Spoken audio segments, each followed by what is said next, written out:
The light is changing. It is not a sudden shift, but a slow, inevitable surrender of the day. We are high up, situated on the crest of the Palatine Hill, the most exclusive and quiet district of the Eternal City.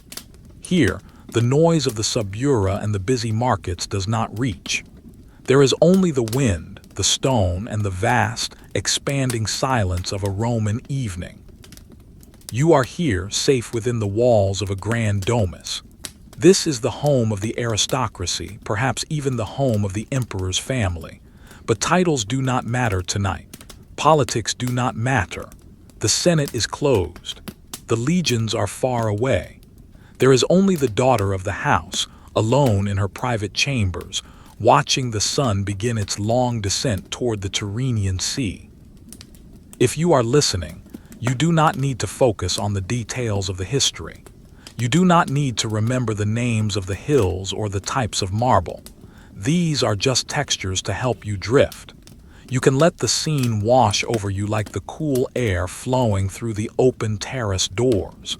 There is nothing expected of you. The day's obligations are finished. The room is large. It is a cubiculum, a private room, but it is sized for royalty. The ceiling is high, vaulted, and painted a deep midnight blue with tiny stars of gold leaf that catch the fading light. The walls are covered in frescoes. They depict a garden that is lush and green, painted with such skill that in the dim light it looks as though the room itself opens into a forest. But the painted leaves do not rustle. They are still. They have been still for 50 years, and they will be still for 50 more. The floor is made of opus sectile, large, geometric slabs of cut marble. There is white marble from Carrara, cool and milky. There is green serpentine from Sparta, dark and mossy. There is red porphyry from Egypt, deep and royal. The stones are polished to a mirror finish. The woman, the noble daughter, is standing by the large window that looks out over the city. She is wearing a tunic of fine silk, dyed a soft, pale lavender. The fabric is light. It floats around her as she moves, making no sound. She is barefoot. Her feet press against the cool, smooth stone of the floor. Imagine the sensation of that coolness.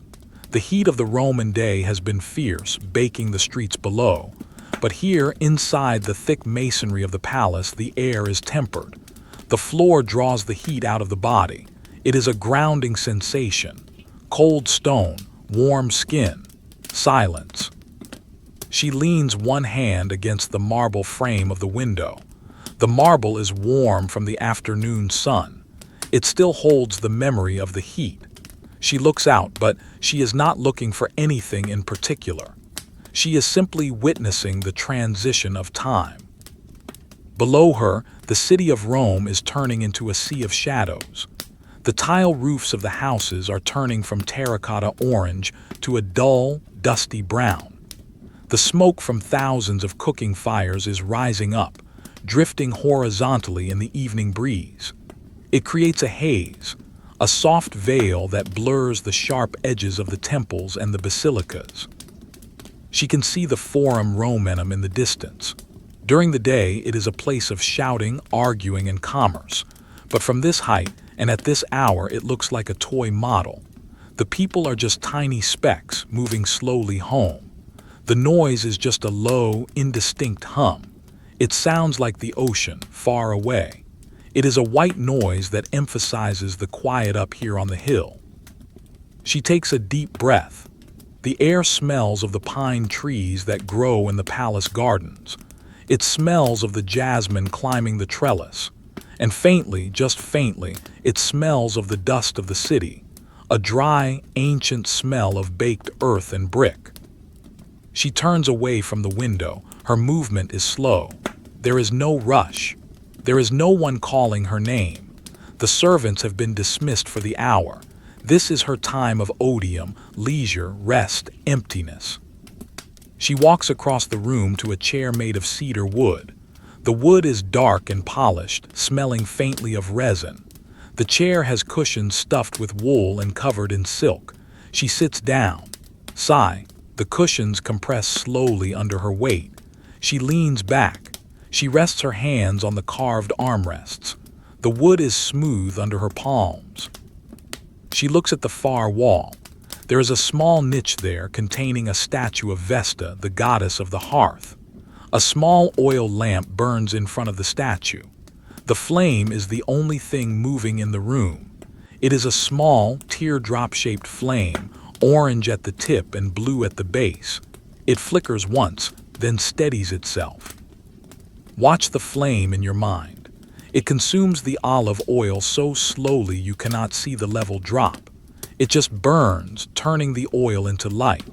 It casts a small, wavering shadow of the goddess onto the curved back of the niche. The shadow grows and shrinks, grows and shrinks. It is a hypnotic rhythm. The silence of the palace is heavy. It is a thick, expensive silence. The walls are made of concrete and brick, faced with marble. They are feet thick. They block out the world completely. Listen to the room. You can hear the faint settling of the building, a tiny tick from a timber in the roof as it cools. You can hear the rustle of the silk tunic as she shifts slightly in the chair. Swish. You can hear her breathing, slow, even, calm. There is a table next to her chair. On it sits a glass bowl filled with water. A single rose petal floats on the surface of the water. It is a pink petal. It sits perfectly still in the center of the bowl. The glass is Roman glass, slightly green and full of tiny bubbles. It catches the light from the window and glows dully. She reaches out a finger and touches the rim of the bowl. The glass is cold. She watches the water. It does not move. Everything is suspended. The light in the room is dropping fast now. The gold on the ceiling stars is losing its luster, turning to a dull bronze. The corners of the room are disappearing into shadow. This is the time of day the Romans called crepusculum, twilight. The time when the wild animals stir and the domestic world retreats indoors. But here, there are no wild animals. There is only the safety of the architecture. She closes her eyes for a moment. She feels the weight of her hair. It is pinned up in an elaborate style, held in place by bone pins. It feels heavy on the back of her neck. She thinks about taking it down, but not yet. For now, she enjoys the feeling of being held together. The structure of the hair, the structure of the dress, the structure of the room. It feels secure. A gentle draft moves through the room from the open terrace. It touches her cheek. It is cooler now. The sun has officially set below the horizon. The heat of the day is lifting off the earth, rising up into the atmosphere. The draft causes the flame of the lamp to dance. Flicker, flicker. It casts long, dancing shadows across the mosaic floor. The shadows look like water flowing over the stone. She opens her eyes and watches the shadows play on the floor. She traces the pattern of the floor with her eyes. A square. A triangle, a circle, interlocking shapes, perfect geometry. There is comfort in geometry. It creates order out of chaos. The floor will never change. It is permanent. Somewhere deep in the house, a door closes. Thud. It is a muffled, distant sound. It does not startle her. It simply confirms that the house is large and functioning. Perhaps a servant closing a pantry. Perhaps a guard changing shifts at the outer gate. It has nothing to do with her. She is an island. She picks up a small object from the table. It is a fan made of peacock feathers. The feathers are iridescent, blue, green, gold. Even in the low light they shimmer. She holds the handle, which is made of ivory. She does not fan herself, she just holds it. She runs her thumb over the smooth ivory. Up and down, a soothing, repetitive motion. The sky outside the window is now a deep, rich indigo. The first star has appeared, the evening star, Venus. It hangs bright and solitary in the western sky. She looks at it. She thinks of nothing. Her mind is as empty and clear as the sky. There is no anxiety about tomorrow. Tomorrow will be exactly like today. She will wake. She will dress. She will eat. She will sit. This predictability is a blanket. It wraps around her and keeps her warm. The boring life of a Roman princess is a luxury. While others toil in the fields or march in the rain, She has the privilege of stillness. She has the privilege of watching a star for 20 minutes without being interrupted. She leans her head back against the chair again. Her neck muscles relax. Her shoulders drop. The silk of her tunic settles around her. She is part of the still life of the room, like the vase, like the statue, like the chair. She is simply existing. The air in the room is becoming equalized with the outside air. The temperature is perfect, not hot, not cold, just air. She breathes it in, out, in, out. You can imagine yourself sitting in a corner of this vast room. You are invisible. You are watching the piece. You feel the coolness of the marble floor under you. You smell the wax of the lamp and the lavender of the garden. You see the light fading to gray, then to blue. There is nothing to worry about here. The walls are thick. The guards are at the gate. The empire is at peace, or at least the peace is here. You can let go. The woman shifts her foot. Her heel makes a tiny sound on the stone. Click. Then silence returns, heavier than before. The light from the lamp is growing stronger as the daylight fails completely. The room is shrinking. Earlier, it was a vast hall filled with sunlight. Now it is a small circle of orange light around the chair. The rest of the room is darkness. The darkness feels protective. It hides the far walls. It makes the space intimate. She is alone in her circle of light. She looks at her hands resting in her lap. They are pale in the lamplight. She wears a ring on her finger, a gold ring with a red carnelian stone. The stone is carved with the image of a dove. She turns the ring slowly on her finger, round and round. She feels the cold metal of the gold. She feels the smooth surface of the stone. The night has fully arrived. The view from the window is black, speckled with the tiny orange dots of thousands of oil lamps burning in the city below. It looks like a reflection of the starry sky above. Rome is a galaxy of little fires, but up here there is only one fire, quiet, steady, waiting. The princess stands up from the cedar chair. The silk of her tunic rustles softly, a sound like dry leaves sliding over stone. Swish, swish. She leaves the window and the view of the darkening city behind. The single oil lamp in the niche casts her shadow long and thin across the floor. It stretches out ahead of her, leading the way towards the door. She walks slowly. There is no reason to hurry. The night has only just begun and the hours ahead are empty and spacious. Her bare feet leave the rug and touch the cold marble again. Step, pause, step, pause. She moves with the unconscious grace of someone who has never had to rush for anything in her life. She reaches the heavy wooden door of the cubiculum. It is made of oak, inlaid with ivory patterns. A servant, standing invisibly in the shadows of the corridor, opens it for her. The hinges are well oiled. The door swings open without a sound. It is a seamless transition from one space to another. She steps into the corridor. The hallway is long and high-ceilinged. It is dimmer here than in the bedroom. Lamps are spaced far apart, set into brackets on the walls.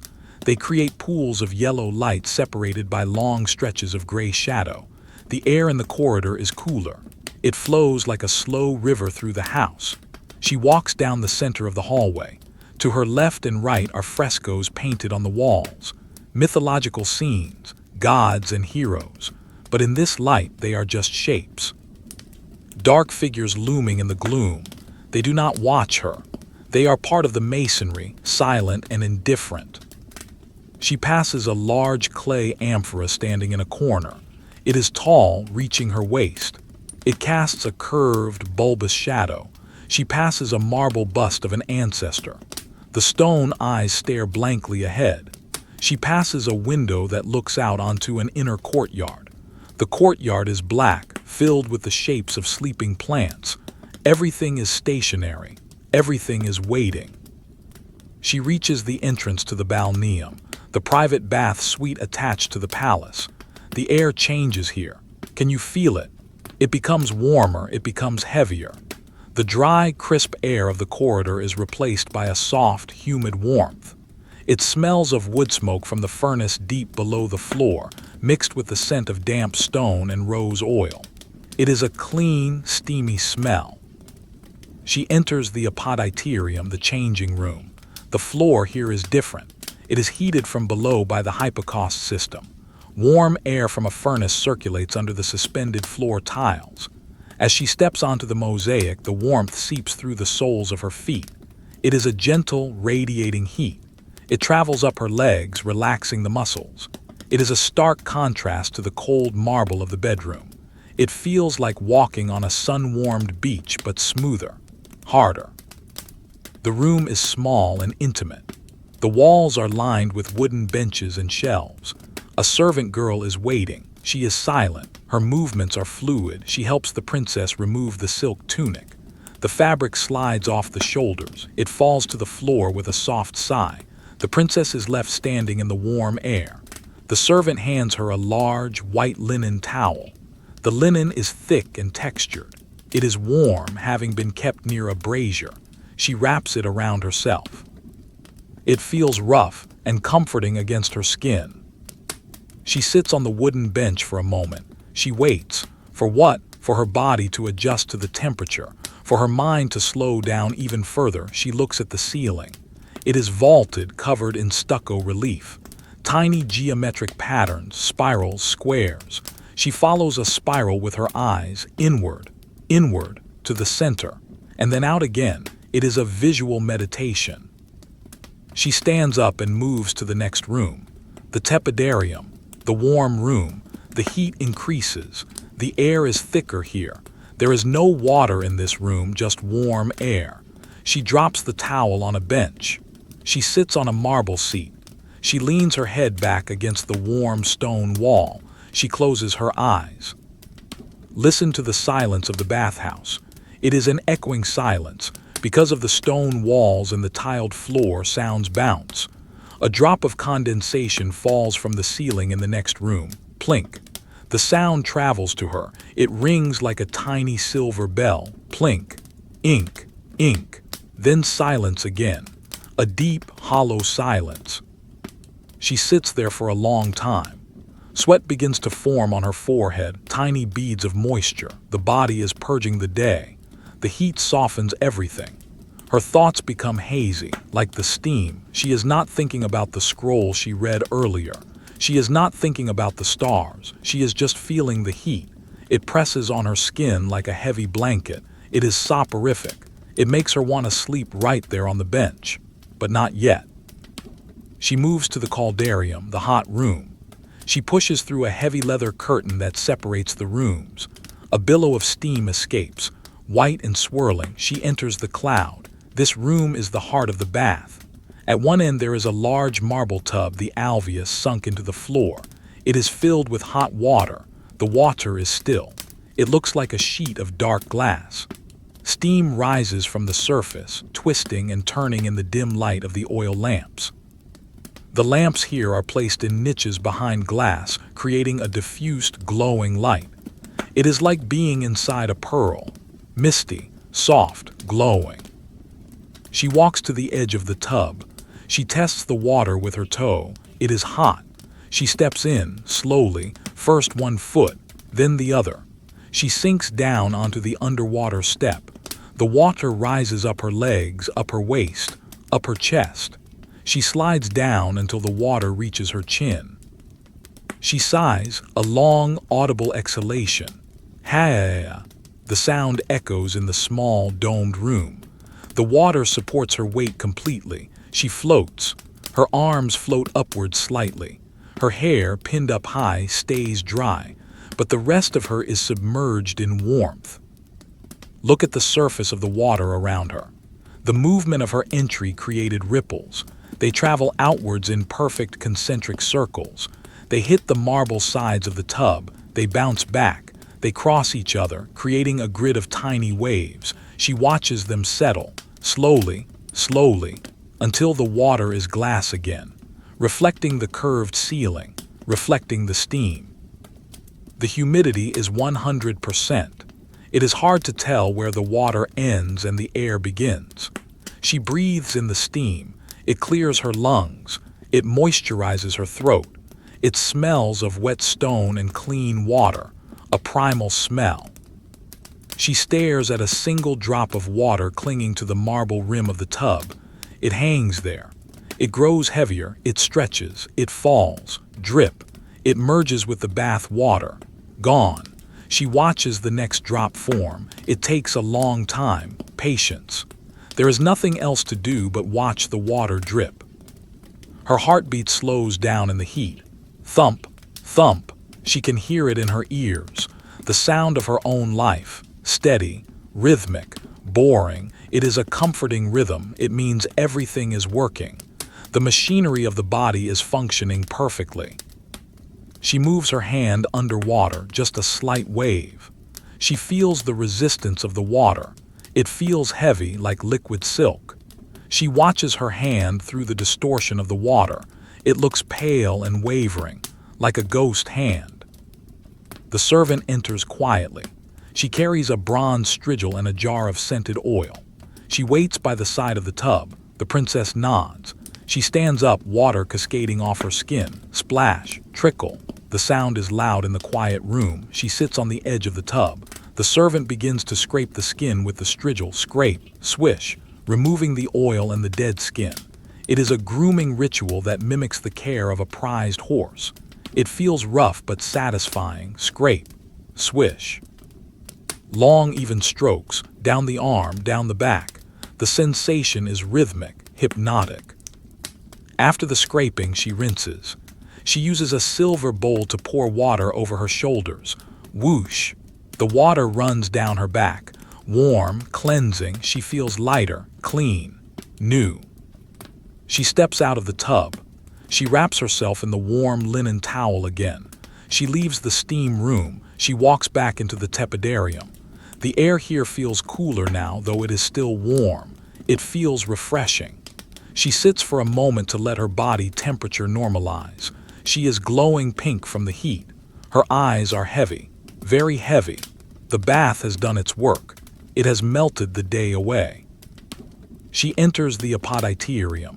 She dresses, not in the elaborate day clothes, but in a fresh, loose tunic of softest wool. It is the color of cream. It falls loosely around her body. No belt, no pins, just soft fabric against clean skin. She slips her feet into soft leather slippers. They make no sound on the floor. She signals to the servant. The servant opens the door. She steps back out into the corridor. The air in the hallway feels noticeably cooler now, crisp. It wakes her up just a little, enough to walk back to her room. But the core of her body retains the heat of the bath. She is carrying the warmth with her, like a secret. The hallway seems darker than before. The oil in the lamps has burned down lower. The shadows are taller. She walks past the painted gods again. They seem sleepy too. Jupiter looks tired. Venus looks ready for bed. The whole house is yawning. She reaches the cubiculum. She enters. The room is exactly as she left it. The lamp is still burning. The fan is still on the table. The rose petal is still floating in the bowl. Nothing has changed. The room waited for her, faithfully, silently. She walks to the window again. She cannot help herself. She looks out. The city is gone. It is just a black void now. Only the lights remain. Thousands of flickering stars on the earth. The noise has dropped even further. The hum of the ocean is now just a whisper. Rome is settling down. The princess leans against the frame. She feels a profound sense of peace. She is clean. She is warm. She is safe. And the night is long. The princess moves away from the window, leaving the vast, star-speckled darkness of the Roman night behind her. She returns to the center of the room, where the single oil lamp burns steadily on the low table. The circle of light is warm and inviting, a small island of visibility in the sea of shadows that fills the corners of the high-ceilinged chamber. She approaches the cedar chair once more. The cushions, stuffed with softest goose down and covered in dyed silk, seem to welcome her back. She sits down slowly. The wood of the chair creaks, a tiny, organic sound that is instantly swallowed by the heavy tapestries hanging on the walls. She settles into the seat, adjusting the folds of her cream-colored wool tunic so that it falls smoothly around her legs. She is waiting for the ornatrix, the personal maid whose sole duty is the care of her mistress's hair. In the Roman world, hair is not just a style. It is a structure, an architecture of dignity. But tonight, that architecture must be dismantled. The day is over, and the heavy, elaborate updos of the aristocracy must give way to the simplicity of sleep. The door opens silently. The maid enters. She moves like a shadow, her soft leather slippers making no sound on the marble floor. She carries a small tray made of polished silver. On the tray are the tools of the evening ritual: a comb made of carved bone, a jar of scented oil, and a ribbon of undyed silk. The maid places the tray on the table beside the lamp. The silver catches the orange light of the flame, glowing with a soft, warm luster. There is no conversation. No words are needed. This is a dance they have performed 1,000 times, a ritual of silence and care. The maid stands behind the chair. Her hands hover for a moment, warm and gentle. She begins to remove the pins that hold the princess's hair in place. These are long pins, carved from ivory, some tipped with tiny pearls. One by one, they are pulled out. Slide. Slide. With each pin removed, the tension on the scalp releases. It is a feeling of immense relief, a physical letting go of the day's obligations. The structure of the hairstyle begins to loosen. A coil of hair falls free, touching the princess's neck. It is cool and heavy.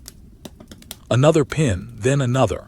The maid places them on the silver tray. Click, click. The sound is sharp but quiet, a tiny punctuation mark in the silence of the room. Finally, the last pin is removed. The mass of dark hair cascades down the princess's back. It falls like a heavy curtain reaching down to her waist. It has been bound up all day, and now it settles, finding its natural shape. The princess sighs softly. She tilts her head back slightly, stretching her neck. The weight is gone. The freedom feels wonderful. The maid picks up the bone comb. It is old, smoothed by years of use, turning a creamy yellow color. She gathers a section of hair in her hand. She starts at the very ends, gently working out any tangles that might have formed during the day. Scritch and pull. The sound of the comb moving through the hair is dry and rhythmic. It is a texture sound. Rough, then smooth. Rough, then smooth. The maid works her way up the length of the hair inch by inch. She is patient. She never pulls hard. She treats the hair as if it were spun gold. The sensation is hypnotic. The gentle tugging at the scalp sends shivers of relaxation down the princess's spine. Her eyelids grow heavy. She stares at the flame of the oil lamp, but her focus blurs. The orange light seems to expand and contract with the rhythm of the combing. Swish and swish. Now the maid is brushing from the roots to the tips. Long, continuous strokes. The comb glides through the hair without resistance now. It sounds like dry grass rustling in a gentle wind. 1 stroke. 2 strokes. 3 strokes. The repetition is a lullaby. It empties the mind. There is no room for complex thoughts, only the feeling of the bone teeth against the scalp and the sound of the hair sliding through the comb. The room feels smaller, cozier. The darkness outside the window feels miles away. Here, there is only the circle of light and the rhythm of the brush. The maid reaches for the small jar on the tray. She unstoppers it. A scent drifts into the air, mixing with the smell of the burning olive oil. It is a blend of iris and spikenard, an expensive, earthy, sweet perfume imported from the East. It is a heavy scent, one that induces drowsiness. The maid pours a small drop of the oil onto her palms. She rubs her hands together. Schlick, schlick. The friction warms the oil. She runs her hands through the princess's hair, distributing the oil evenly. Her fingers massage the scalp gently. Rub, press, rub, press. The oil adds a sheen to the dark hair, catching the lamplight. It makes the hair heavy and sleek. The smell surrounds the princess like a cloud. It is the smell of luxury, but a quiet, private luxury. Not for the public to smell, but for the pillow. The maid resumes combing. The oil makes the comb slide even more smoothly.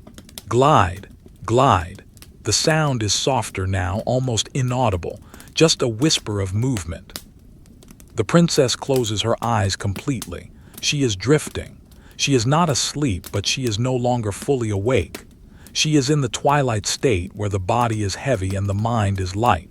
She feels safe. The presence of the maid behind her is a comfort. Someone is watching over her. Someone is caring for her. She does not need to do anything but sit and receive this care. The brushing continues for a long time. There is no rush to finish. The night is young. The oil needs time to soak in. The scalp needs time to relax. The rhythm is the only clock that matters. Eventually, the maid sets the comb down on the tray. Clatter. A soft sound. She gathers the long, oiled hair in her hands. She begins to braid it loosely. This is the style for sleeping. A simple, loose plait that keeps the hair contained but does not pull.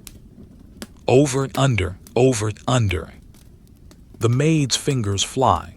She weaves the 3 strands together. The braid grows longer, hanging down the princess's back. It is a thick, heavy rope of hair. When she reaches the end, she ties it with the ribbon of undyed silk. She ties a simple knot. It is secure but soft. The ritual is finished. The hair is prepped for the night. The maid steps back. The princess opens her eyes slowly. She feels different than she did 10 minutes ago. She feels undone. The armor of her high station has been removed. She is just a woman in a tunic, ready for rest. She reaches up and touches the braid. It feels smooth and cool.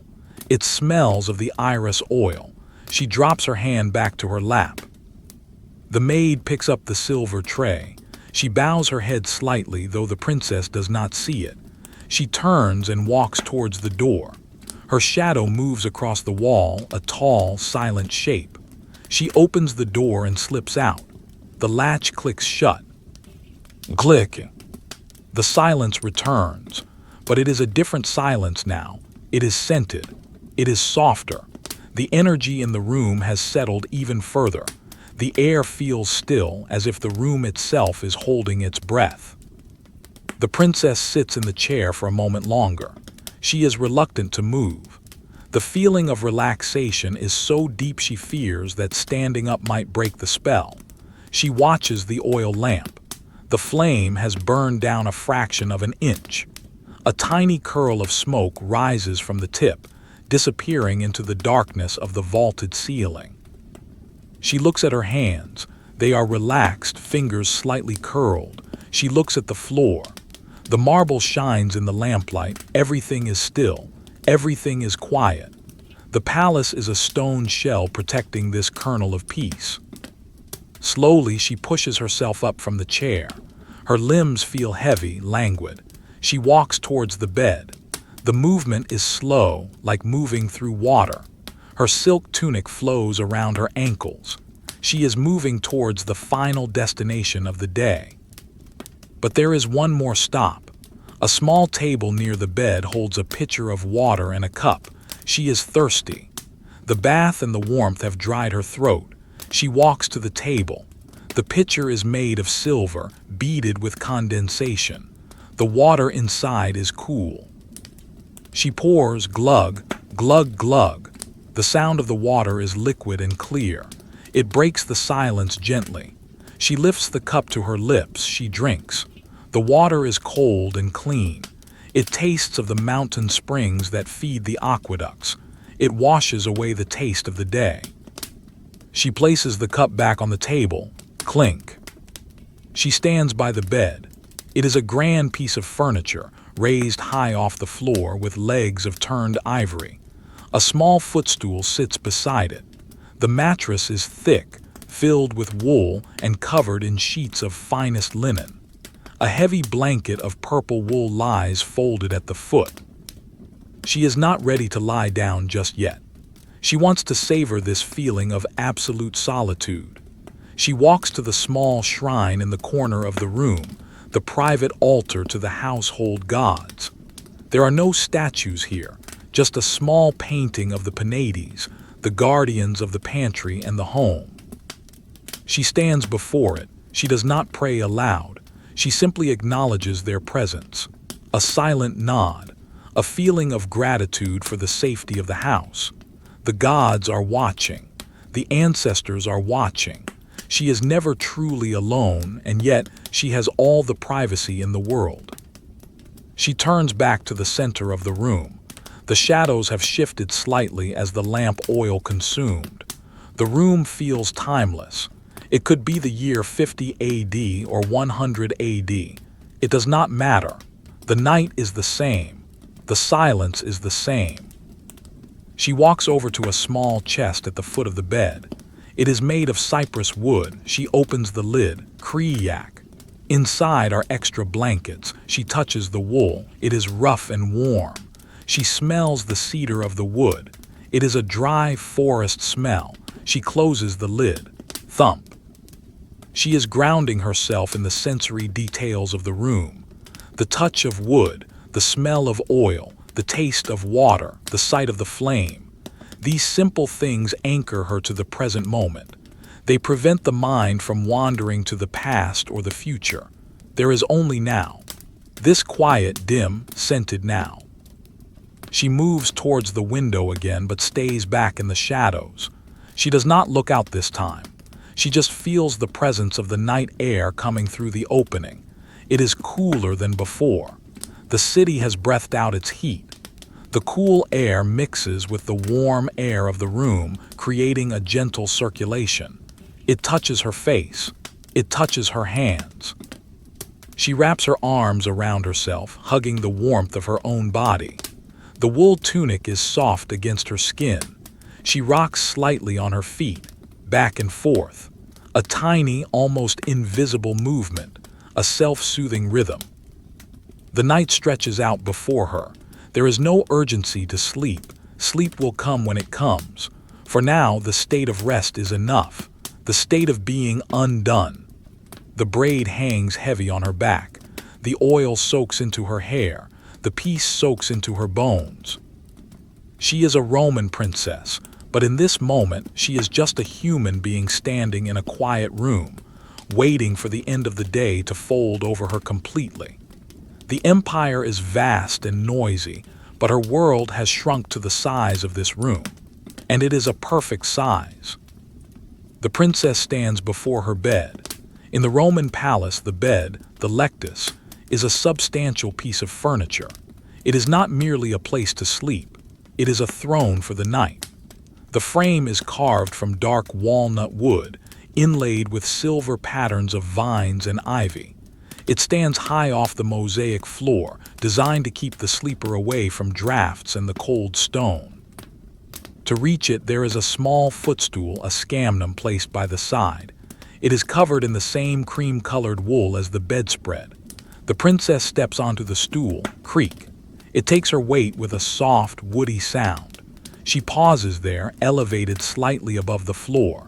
From this small height, the room looks different. The shadows seem to stretch further. The ceiling seems closer. She sits on the edge of the mattress. Crunch, rustle. The sound is distinct. The mattress is not a modern spring mattress.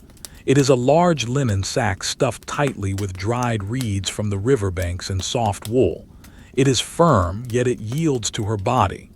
As she sits, the stuffing shifts, creating a small hollow that cradles her. She swings her legs up one by one. Her soft leather slippers have been left on the floor near the stool. Her bare feet slide under the top sheet. The sheet is made of Egyptian linen. It is incredibly fine, almost translucent. It has been washed and pressed with heavy iron so it feels cool and crisp against her skin. She shivers slightly, a pleasant reaction to the coolness. She scoots back until her head finds the pillows. There are 3 pillows. They are stuffed with goose down, much softer than the mattress. Her head sinks into them. Poof! Air escapes the pillow casing. The fabric settles around her ears, muffling the already quiet room. She lies on her back. Her hands rest on her stomach, fingers interlaced. She stares up at the ceiling. The vaulted ceiling is painted blue, as dark as the night sky outside. The gold stars painted there catch the light from the oil lamp on the table. Because the lamp flame flickers slightly, the painted stars seem to twinkle. It is an artificial sky created for her private viewing. She traces the constellations with her eyes. She does not know if they are accurate star maps. It does not matter. They are beautiful, they are silent. They do not rotate like the real sky, they are fixed, reliable. She takes a deep breath. The air near the bed smells of the herbs that were scattered between the sheets earlier in the day. Lavender, dried rose petals, a hint of lemon balm. It is a clean, dry garden scent. It chases away any stale air. It smells like summer. She reaches down and pulls the coverlet up. It is a blanket of purple wool. Purple is the color of her station, dyed from the shells of sea snails. It is a rich, deep color, almost black in the low light. The wool is heavy. She pulls it up to her waist, then to her chest. The weight of the blanket is comforting. It presses her down into the mattress. It anchors her. She feels secure. The sensation of weight is like a hug from the bed itself. She adjusts her position. She turns onto her side, facing the room. The ropes that support the mattress underneath creak softly. Irk. It is a sound of wood and hemp. It reminds her that the bed is a constructed object built by hands designed to hold her. She tucks one hand under her cheek. The pillowcase is smooth against her face. She closes her eyes for a moment. If you are listening, imagine the feeling of the heavy wool blanket over your legs. Imagine the cool linen sheet underneath you. Imagine the softness of the feather pillow. You are supported. You are warm. You are safe. The princess opens her eyes again. She is not ready to sleep, just to rest. Her gaze falls on the wall opposite the bed. It is covered in a fresco painting. In the daylight, the painting shows a scene of a garden with birds and fountains. But now, in the dim orange light of the lamp, the colors have shifted. The greens have turned to black. The reds have turned to brown. The white of the painted fountain glows faintly. She focuses on a painted bird sitting on a painted branch. It is a small bird, a sparrow. It sits there, frozen in time. It has been sitting there since she was a child. It will sit there when she is an old woman. There is peace in that permanence. The bird never flies away. The branch never breaks. The painted leaves never fall. It is a perfect, unchanging world. The oil lamp on the table is burning lower. The flame is smaller now. The circle of light in the room has shrunk. The corners of the room have disappeared completely into the dark. The room feels smaller, more intimate, like a cave or a nest. She watches the shadow of the lamp itself. It is cast against the side of the table. It stretches out across the floor, long and distorted. It moves slightly with the air currents, swaying, dancing. She watches the shadow move. Left, right, left, right. It is mesmerizing, like watching waves on the shore. Outside, the wind picks up slightly. She can hear it whistling softly around the eaves of the roof. Woo! It rattles the shutters ever so slightly. Clack! Just a tiny sound. It serves to remind her of how thick the walls are. The wind is outside. She is inside. The barrier is solid. The contrast makes the bed feel even warmer. The sound of the wind is a lullaby. She thinks about the city below. Most of the lights she saw earlier will be out by now. The people are sleeping. The markets are empty. The forums are silent. Rome is a giant sleeping animal, and she is resting on its back high up on the hill. She shifts her legs under the wool. The fabric rubs against itself. Swish. She finds a cooler spot on the mattress with her foot. It feels wonderful. She settles again. Her body is heavy. Her limbs feel loose and relaxed. The tension in her shoulders has melted away into the feathers. Her jaw is unclenched. Her forehead is smooth. She looks at the table beside the bed. Her fan is there. Her cup of water is there. Her hairpins are there piled on the silver tray, little artifacts of her day. They are resting too. Objects have their own secret life, she thinks. They wait patiently for her to use them. And when she is not using them, they sleep. The fan sleeps. The cup sleeps. The pins sleep. The silence in the room is profound. It is not an empty silence. It is a silence full of presence. The presence of the stone, the presence of the history, the presence of the night. It wraps around her like cotton. It fills her ears. It slows her heart. Thump, thump, slow, steady, calm. She blinks. Her eyelids feel heavy, like they are made of lead. It takes effort to open them, so she lets them stay closed for a few seconds longer. 1, 2, 3, she opens them. The room is still there. The lamp is still burning. The painted bird is still sitting on the branch. Everything is fine. She breathes in the scent of the room again. Iris oil from her hair, lavender from the sheets, wax from the lamp. It is a heady, drowsy mixture. It signals the brain that it is time to shut down, time to stop thinking, time to just be. She is a princess, but in the dark she has no title. She is just a breathing body, a beating heart, a consciousness drifting on a sea of quiet. The empire does not need her tonight. The gods do not need her tonight. She belongs only to herself and to the sleep that is slowly coming to claim her. She rolls onto her back again. She stares up at the gold stars. They seem a little blurry now. Her vision is softening. The sharp edges of the world are rounding off. The light is becoming a fuzzy glow. She is entering the borderland, the space between waking and dreaming. It is a soft gray space, full of mist, full of peace. She lets out a long sigh. It is the sound of total surrender. She is ready, or almost ready. There is no rush. The night is long. The lamp still burns. She has hours and hours of nothing to do, and that is the greatest luxury of all. The princess lies in the bed, but sleep has not yet fully claimed her. She turns her head on the soft pillow. The linen rustles like a whisper against her ear. Her eyes drift to the small wooden table beside the bed, where the oil lamp continues its slow, silent burning. Beside the lamp sits a small box. It is a cista, a jewelry case. It is carved from polished ivory, smooth and pale in the orange light.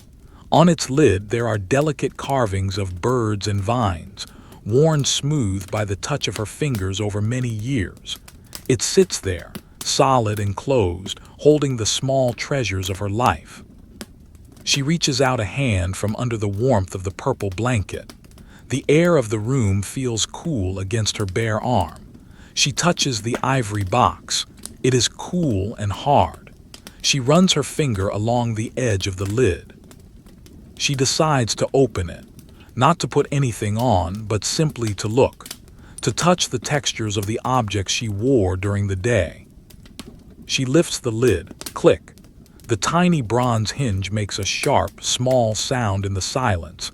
It is the only sound in the room. Inside, the box is lined with red silk. Nestled in the silk are pieces of jewelry. In the dim light of the lamp, they do not blaze with fire. They glow with a deep, subdued luster. There is a necklace of pearls. They are not white, but a creamy, iridescent gray.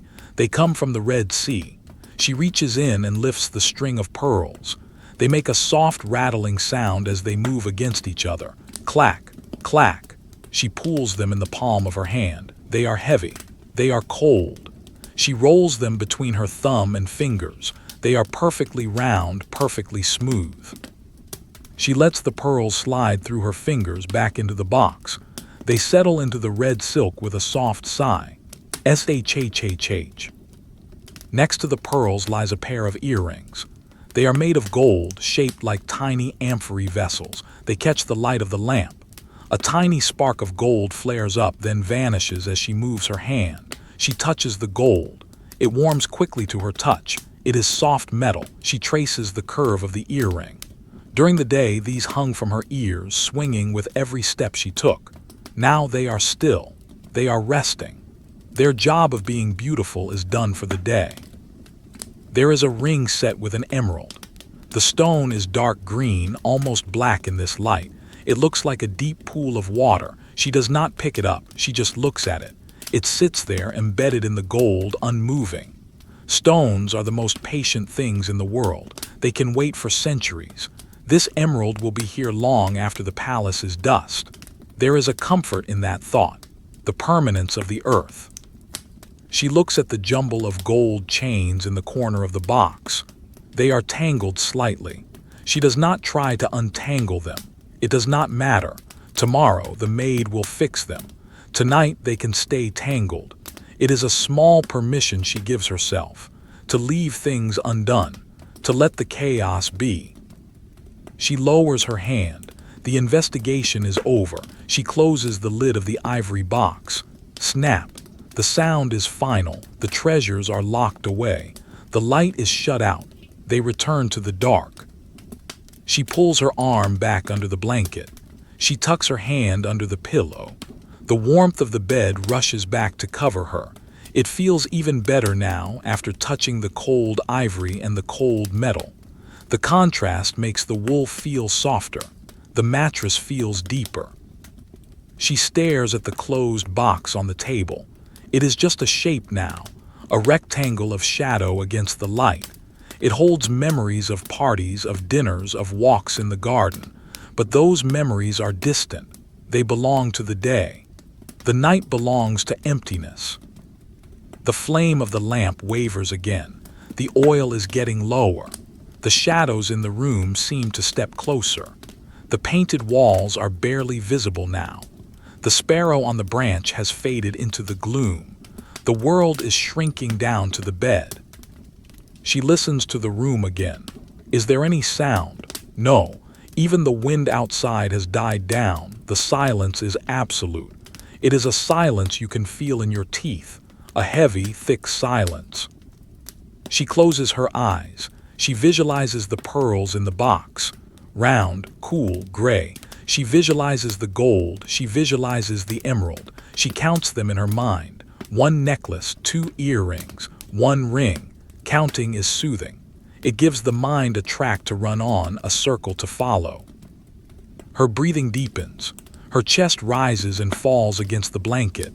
The rhythm is slow, like the tide coming in and out. Slow, steady, boring. She is drifting. The boundary between her body and the bed is blurring. She feels heavy, as if she is sinking through the mattress, down into the floor, down into the Palatine hill itself. Rooted, solid, safe. There is nothing to worry about. The box is closed. The door is shut. The city is asleep.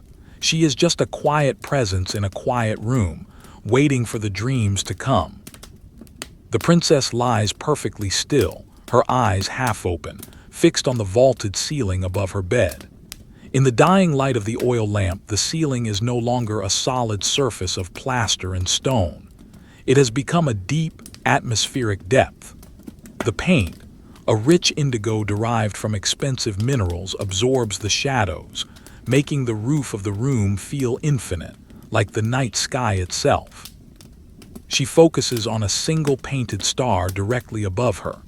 It is a tiny flake of gold leaf applied by an artist's hand years ago. The gold is not flat. It has texture. It catches the orange flicker of the lamp on the bedside table. The star seems to pulse gently, expanding and contracting with the rhythm of the flame. It is a star that belongs only to her, a celestial body trapped within the walls of the palace. She traces the distance between that star and the next one, a span of blue plaster. In her mind, she draws a line connecting them, then another line to a third star. She is creating constellations that do not exist in the heavens, geometry made of boredom and half-sleep. The triangle she forms in her mind is perfect. It hangs there in the dark blue void, stable and silent. The air in the room has settled completely. There is not even a whisper of a draft now. The heavy tapestry that covers the doorway is motionless, a wall of woven wool that seals the chamber from the rest of the house. The silence is not empty, it is dense. It presses softly against her ears, a physical sensation of quiet that is almost like water. Her gaze drifts from the stars to the corners of the ceiling where the vault meets the walls. There is a painted border there, a meander pattern, the Greek key. It is a continuous line that turns back on itself over and over again, a labyrinth with no beginning and no end. She follows the line with her eyes, up, over, down, back, up, over, down, back. It is a visual mantra. The repetition is soothing. It requires no thought, only a lazy, sliding focus. The lamp on the table is nearing the end of its fuel. The pool of olive oil in the reservoir is shallow. The flame is getting smaller, shrinking down to a blue bead of light. As the light dims, the colors of the room begin to desaturate. The purple of the blanket turns to gray. The gold of the stars turns to bronze. The room is slowly fading away, dissolving into the monochrome of sleep. She thinks about the walls that surround her. They are thick, built of Roman concrete faced with brick and marble. They are feet deep. They hold the temperature of the day and release it slowly through the night. She imagines the sheer weight of the stone, tons of rock piled block upon block, standing immovable on the Palatine hill. The house is a mountain. She is sleeping inside the mountain. The feeling of solidity is profound. Nothing can shake this room. Nothing can disturb this air. Beneath the floor, far below the mosaic tiles she walked on earlier, is the hypocaust system. She imagines the empty space under the floor, the brick pillars that hold up the room. The heat from the furnace has stopped circulating hours ago, but the bricks down there are still warm. They radiate a gentle, invisible heat that rises up through the floor, through the legs of the bed and into the air. It is a ghost of heat, barely there, but enough to keep the chill of the night at bay. She shifts her legs under the heavy wool coverlet. The wool is coarse on the outside but lined with softer linen on the inside. The friction of the fabric makes a low, hush sound. Shhh. It is the only sound in the world. Her feet find a pocket of warmth at the bottom of the bed. She stretches her toes, feeling the tension drain out of her ankles, her calves, her knees. Her legs feel heavy, as if they are sinking through the mattress, anchoring her to the earth. The smell of the lamp is changing. As the oil gets very low, there is a faint scent of the wick beginning to char. It is not an unpleasant smell, it is a domestic smell. It signifies the end of the watch. The lamp has done its duty. It is tired just as she is tired. They are fading together. She watches the shadow of the lamp on the wall. It has grown tall and thin. It wavers slightly, stretching up towards the ceiling like a pillar of smoke. Then it shrinks back down. The dance of the shadow is slowing. The energy of the fire is running out. Her breathing has matched the rhythm of the room. It is slow, shallow, and quiet. She breathes in the scent of the lavender pillows. The scent is dry and dusty, a memory of a garden from last summer. It fills her head with a gray, fragrant fog. She closes her eyes for a moment, letting the image of the golden stars linger on her retina. When she opens them again, the room seems darker. The corners have vanished completely into the void. The world has shrunk to the small circle of the bed and the table. She looks at the cup of water on the table. The silver reflection on the curved metal is dull. The water inside is still, not a ripple. It sits there, waiting. The permanence of objects is a comfort. The cup will be there in the morning. The table will be there. The walls will be there. She does not need to hold them in her mind. She can let them go. She feels the weight of her own hands resting on her chest. They feel heavy, like carved stone hands on a statue. She tries to lift one finger. It takes an immense effort of will. She decides it is not worth the trouble. She lets the finger relax back onto the wool. The paralysis of sleep is setting in, a gentle heaviness that starts in the limbs and moves inward. Outside, far below the hill, a dog barks once. It is a tiny, distant sound muffled by miles of air and stone. It does not disturb the silence, it accentuates it. It emphasizes how far away the world is. The dog is in the city. She is in the sky, floating on her hill, separate and safe. The flame of the lamp gives a little sputter. A tiny spark jumps. The light flares bright for a second, illuminating the face of the painted sparrow on the wall, then drops back down, lower than before. It is the final stage. The transition to total darkness is imminent. She does not fear the dark. The dark is soft. The dark is restful. She welcomes it. She waits for it. She keeps her eyes fixed on the blue bead of flame, watching the final consumption of the oil. It is a microscopic drama, the struggle of the light to exist. Her thoughts become less coherent. She thinks of the color blue, deep, endless blue. She thinks of the texture of marble, smooth, cold, hard. She thinks of the sound of the fountain she heard earlier. Drip, drip. The sensory memories of the day swirl around her, slowing down, losing their edges, blending into a smooth, gray river of consciousness. She is no longer a princess. She is no longer in Rome. She is just a point of awareness in a quiet room. The history of the empire is paused. The legions are frozen. The Senate is silent. There is only the breathing, in, out, in, out. The stillness is absolute. It is a heavy, velvet stillness that covers her like a second blanket. It gets into the folds of the sheets. It gets under the pillow. It fills the space between the furniture. It is a physical substance. She feels herself sinking deeper.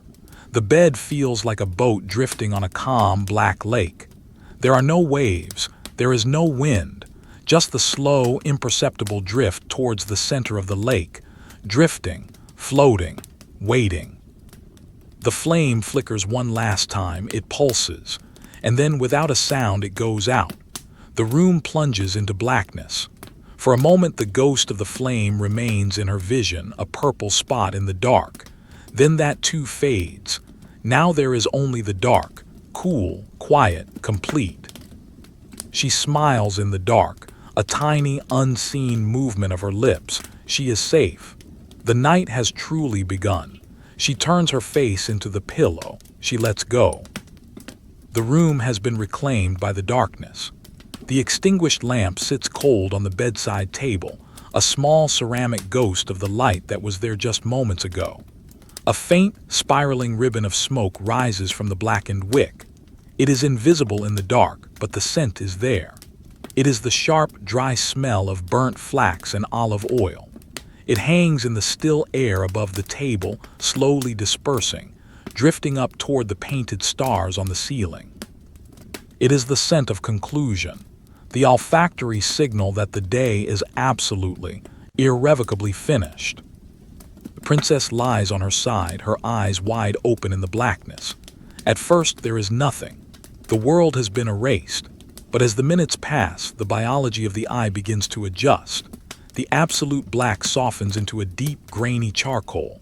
Shapes begin to emerge from the void, not clearly defined, but as heavy masses of shadow against a slightly lighter background.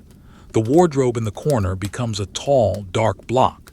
The chair becomes a crouching silhouette. The room is reassembling itself in shades of night. She pulls the wool blanket up higher, tucking it under her chin. The air in the room is cooling down. The heat stored in the thick Roman walls is slowly radiating out, but the night air entering through the window cracks is cooler. It creates a subtle shift in the temperature, a crispness that makes the warmth of the bed feel luxurious. The contrast is the key to comfort. Cold nose, warm body. She burrows deeper into the nest of feathers and wool. The silence is no longer a vacuum. Without the distraction of sight, her hearing expands. It reaches out beyond the bed, beyond the room, sensing the vast, slumbering organism of the palace. She hears the settling of the building. A wooden beam in the ceiling contracts with a soft, dry creak.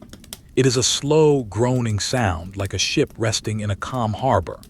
The stone floor, cooling after the heat of the day, makes no sound, but it feels silent.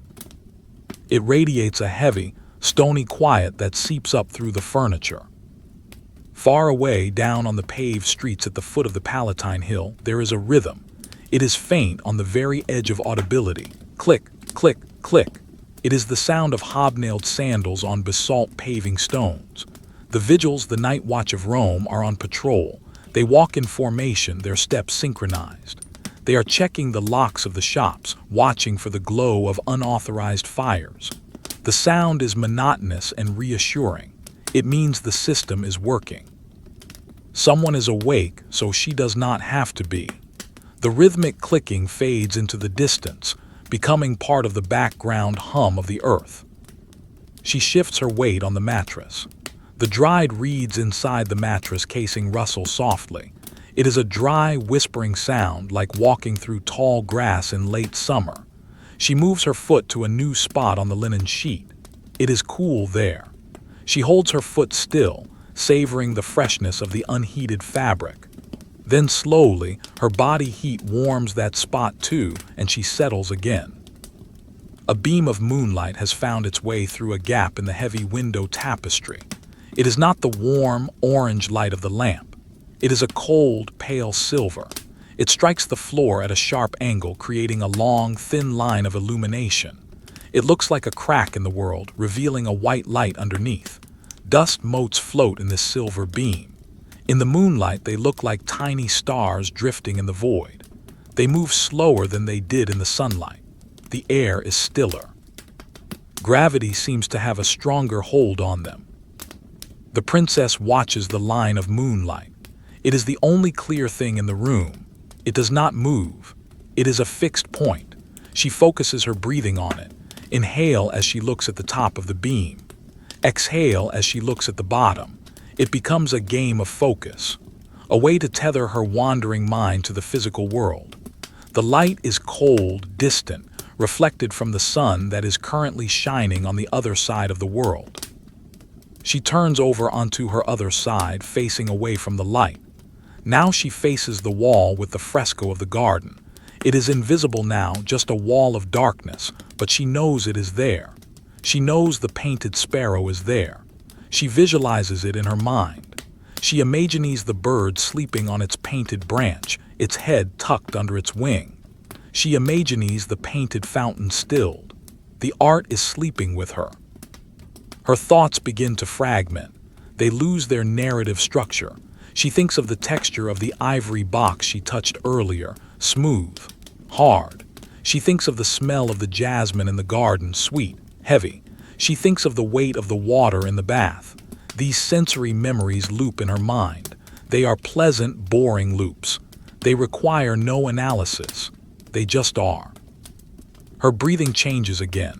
It becomes deeper, more abdominal. The heavy wool blanket rises and falls with each breath. The weight of the wool provides a gentle resistance, making each breath feel significant. It is a slow, hydraulic rhythm. The heart slows down to match it. Thump, thump. The blood moves lazily through her veins. The urgency of life has completely evaporated. Outside, the wind shifts. It moves through the cypress trees in the garden. S-H-H-H, S-H-H-H-H. It sounds like the ocean washing up on a sandy beach. It is a white noise that covers everything. It masks the distant city sounds. It wraps the palace in a cocoon of air. The princess listens to the wind. It is a timeless sound. It blew over these hills before Rome was built, and it will blow over them long after. It is the breath of the world. She feels a heaviness in her hands. Her fingers feel thick and relaxed, curling naturally into the palm. She could not make a fist if she wanted to.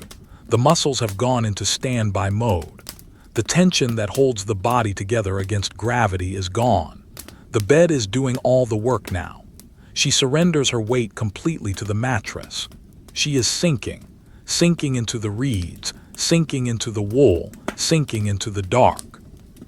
The darkness seems to have a texture. It feels soft like velvet or fur. It brushes against her cheeks. It fills the space between her fingers. It is a comfortable darkness. It is not empty, it is full of rest. It is a substance that nourishes the mind. She drinks it in. She lets it soak into her pores. She remembers the feeling of the silk tunic she wore earlier, how it slipped over her skin. She compares it to the feeling of the linen sheet now. The silk was liquid, the linen is crisp. Both are luxuries. Both are sensations of safety. She is grateful for the textures.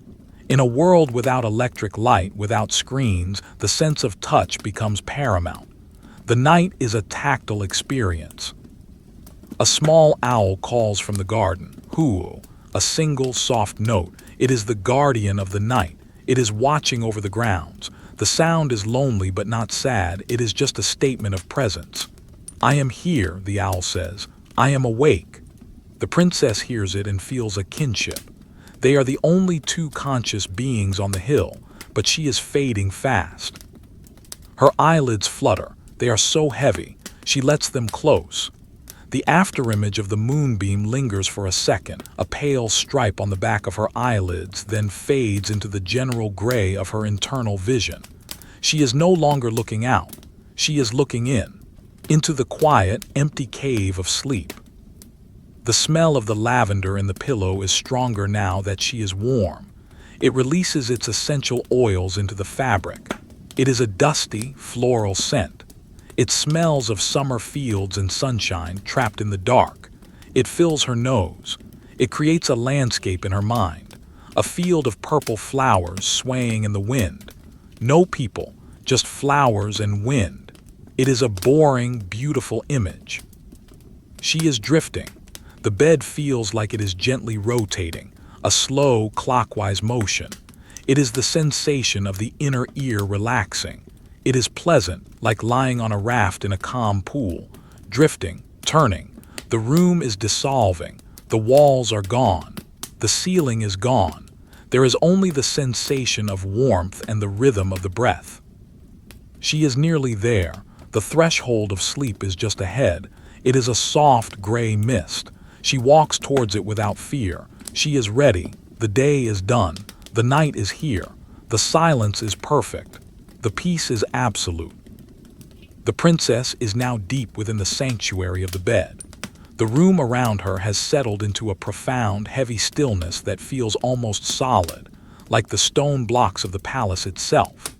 The silver line of moonlight that had pierced the curtain earlier has shifted. The earth has turned a fraction of a degree.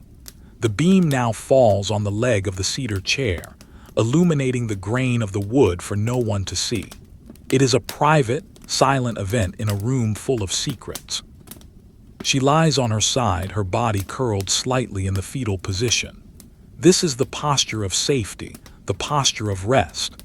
Under the heavy purple coverlet, her own body heat has created a microclimate. It is a pocket of tropical warmth in the cool cavern of the bedroom.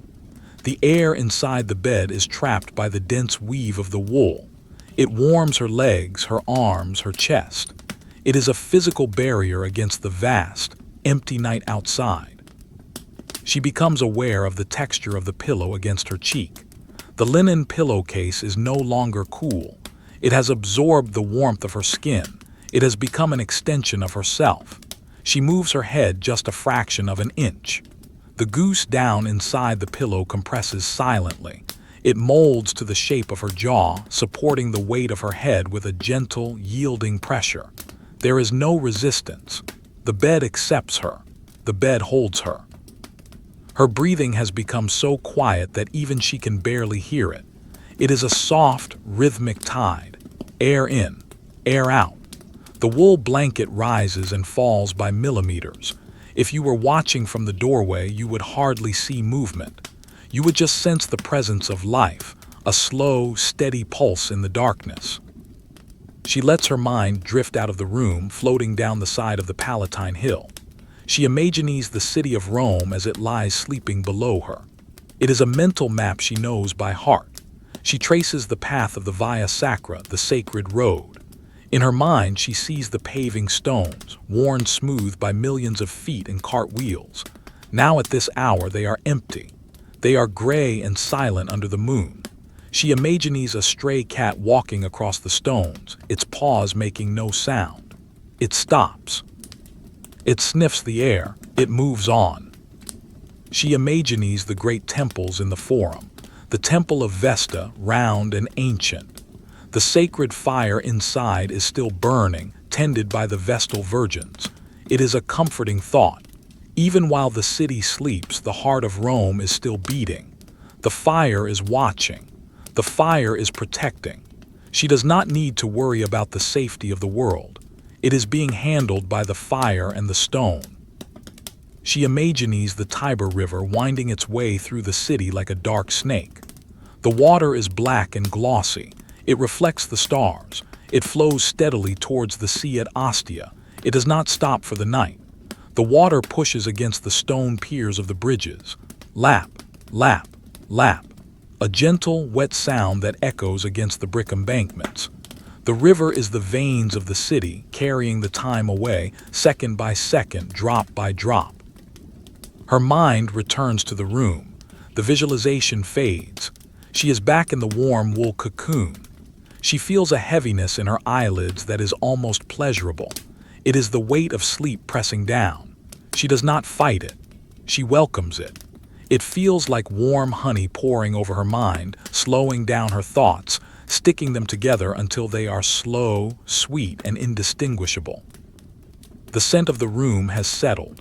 The sharp smell of the extinguished lamp wick is gone now, replaced entirely by the subtle, dusty scent of the lavender in the mattress and the beeswax polish on the furniture. It is the smell of a well-kept house. It is the smell of order. In the Roman mind, order is peace. Everything is in its place. The jewelry is in the box. The clothes are in the chest. The princess is in the bed. The universe is aligned. She flexes her toes under the covers. The movement is lazy.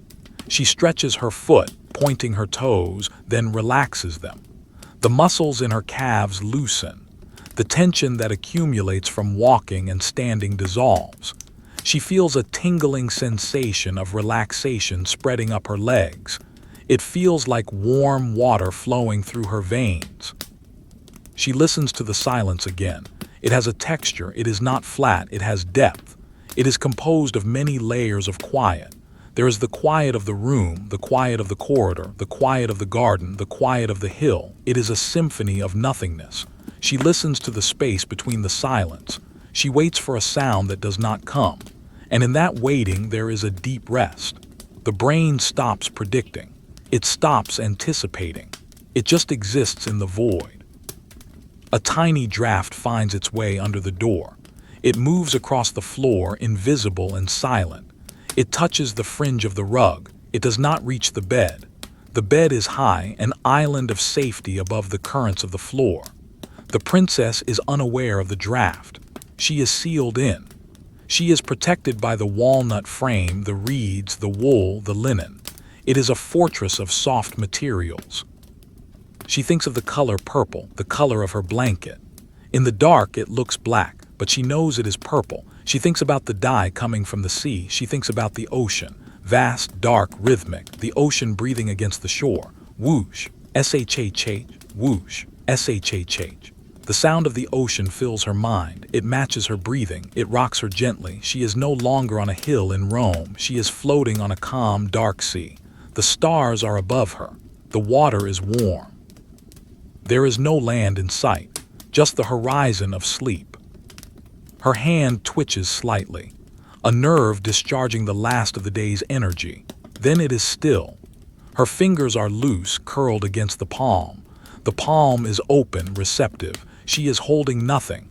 She is grasping nothing. She has let go of the day completely. The fan, the scroll, the cup, they are all forgotten. There is only the sensation of the sheet against her skin.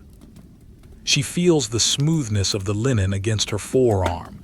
It is a tactile anchor. Whenever her mind starts to wander, the feeling of the smooth fabric brings her back to the present moment. Here, now, safe, warm, dark. The darkness behind her eyelids is not empty. It is full of swirling shapes, phosphenes, vague clouds of gray and purple that morph and change slowly. She watches them. They form a circle, then a square, then a cloud. It is a private light show generated by the resting brain. It is boring and beautiful. She watches a gray cloud drift across her vision from left to right. It takes a long time to cross. She follows it with her internal eye. When it disappears, she waits for the next one. She is conscious of the weight of the blankets on her shoulder. It feels like a hand resting there. A gentle, reassuring hand. Sleep, it says. It is time, she agrees. She does not argue. She lets her shoulder drop another millimeter into the mattress. The surrender is physical. The air in the room is perfectly still. Dust motes that were dancing in the moonlight have settled on the floor. Nothing is moving. The air is stagnant in the most peaceful way. It is a pool of air that has not been disturbed for hours. She breathes it in. It tastes of rest. It tastes of the night. She is hovering on the edge. The cliff of sleep is right there. It is a gentle slope, not a drop. She is sliding down it slowly, feet first. The world of Rome is fading. The world of the palace is fading. Even the room is fading. There is only the warmth. There is only the wool. There is only the quiet. She sighs again, a tiny, whimpery sigh of comfort. It vibrates in her chest. It is the sound of a body that is completely at ease, the sound of a child safe in a cradle, the sound of a princess safe in a tower. The night holds her. The dark protects her. The silence covers her. She is ready to cross over. The bridge is down. The gate is open. She takes one more breath, deep, slow, and she lets go. The princess has crossed the threshold. She is no longer waiting for sleep. She is within it. Her breathing has settled into a pattern so steady and so quiet that it merges with the stillness of the room. The rise and fall of the purple wool blanket is the only clock left ticking in the chamber.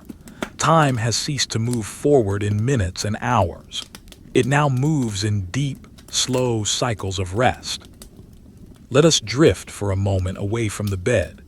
Let us float silently across the mosaic floor, past the extinguished lamp, past the ivory box, and towards the heavy wooden door that seals the room.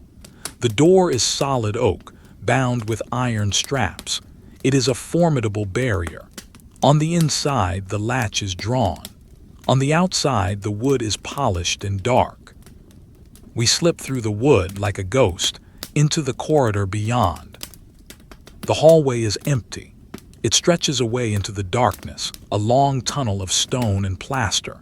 The air here is cooler than in the bedroom. It is still air undisturbed by any draft. High up on the wall, a single oil lamp burns in a bronze bracket. It was filled hours ago, and now the flame is low, casting a weak amber light that barely reaches the floor. The light catches the edge of a fresco, a painted garland of laurel leaves, and makes it glow faintly against the shadows. At the far end of the corridor, 20 paces away, there is a shape. It is a man, a member of the Praetorian Guard assigned to the night watch of the imperial family's private quarters. He stands motionless against a marble pillar. He is not stiff or alert in a combat sense. He is in the at-ease stance of a soldier on a quiet shift. His weight is resting on one leg. His spear is grounded, the butt resting on the floor, the shaft leaning against his shoulder. He is a statue in armor. His breastplate is polished bronze, gleaming dully in the semi-darkness. His red tunic is dark in the gloom. He does not move. He does not speak. He is simply a presence a living lock on the door of the night. He stares at the empty hallway, his eyes half-lidded. He is listening to the silence of the house. He hears the settling of the roof. He hears the wind outside. He hears nothing that threatens the peace. There is a profound comfort in this silent guardian. He is part of the machinery of safety. While the princess sleeps, he waits. While she dreams, he watches. He is bored, and his boredom is her security. He shifts his weight slightly. The leather of his sandals creaks against the stone. Irk, a tiny sound. Then silence returns. He adjusts his grip on the spear. His hand is warm against the cool wood. He exhales slowly. He is tired, but he is patient. The night is his duty. Back inside the room, the princess is sinking deeper. The first stage of sleep is light, a drifting mist. But now she is descending into the second stage. The body temperature drops another fraction of a degree. The heart rate slows further. The muscles lose all remaining tone. The hand that was curled on the pillow uncurls completely, the fingers straightening out, limp and heavy. She is no longer aware of the lavender scent or the texture of the linen. The sensory inputs have been switched off. The brain has closed the gates to the outside world. There is only the internal world now, a world of soft gray nothingness. It is a place of absolute rest, a place where the body repairs itself, knitting together the fibers of the day, smoothing out the worries, storing the memories of the sunlight. The room surrounds her like a shell. The walls, painted with the garden scene, stand guard. In the dark, the painted trees seem to grow. The painted leaves seem to breathe. The room is a biosphere of peace. It holds the air still so she can breathe it easily. It holds the temperature stable so she remains warm. It is a perfect container for life. Imagine the weight of the wool blankets again. In the deep of the night, they feel heavier. Gravity seems to pull harder in the dark. The wool presses down on her legs, her hips, her shoulders. It is a grounding force. It says, "You are here. You are not going anywhere. Stay." And she obeys. She stays, rooted in the mattress, rooted in the sleep. A microscopic draft filters through the window tapestry. It carries a single grain of pollen from the cypress trees outside. The pollen grain floats through the dark air, invisible, weightless. It lands on the floor near the foot of the bed. It settles there, a tiny piece of nature entering the sanctuary. It does not disturb anything. It just joins the dust motes in their silent vigil. The princess's face is smooth. The lines of expression are gone. Her mouth is slightly parted. Her breath comes and goes with a soft hush sound. H-H-H-H-H, H-H-H-H-H. It is the most peaceful sound in the world. It is the sound of a human being completely at peace with their environment. No fear, no hunger, no cold, just existence. Deep in the structure of the palace, the plumbing of the hypocaust makes a sound. A faint gurgle of water moving through a pipe far away. Glute. It is a distant, watery sound. It travels through the walls, muffled by feet of concrete. It reaches the bedroom as a vibration more than a sound. It is a reminder that the palace is connected to the earth, to the aqueducts, to the water that flows from the mountains. The princess is part of this system, a sleeping component in a vast network of stone and water. She turns her head on the pillow. The movement is automatic, a reflex of comfort. Her cheek finds a new, cooler spot on the linen. She sighs. The sound is swallowed by the room immediately. She settles back into stillness. The dreamless state continues. It is a black ocean, calm and flat. She is floating on the surface, looking up at a sky with no stars, just darkness. Velvety, soft, endless darkness. The oil lamp on the table has gone cold. The ceramic is now the temperature of the room. The wick is stiff and black. It sits there, a small monument to the light that was. Beside it, the cup of water waits. The water is still. A microscopic layer of dust has settled on the surface of the water. Time is accumulating in layers of dust and silence. The guard in the hallway blinks. He looks at the flame of his lamp. It is flickering. He knows it will need refilling in an hour, but not yet. For now, the light is sufficient. He looks down the hallway towards the princess's door. He sees the heavy wood. He knows she is asleep. He feels a sense of satisfaction. His job is simple: preserve the quiet. And the quiet is being preserved. The night deepens. We are approaching the middle watch. The media knocks. The point where the night is at its thickest, its darkest. The point where the sun is farthest away on the other side of the globe. Here in the room, it feels like the sun may never return.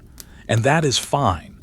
The night is a kingdom of its own, and the princess is its sleeping queen. She is heavy, she is warm, she is safe. The stone holds her up.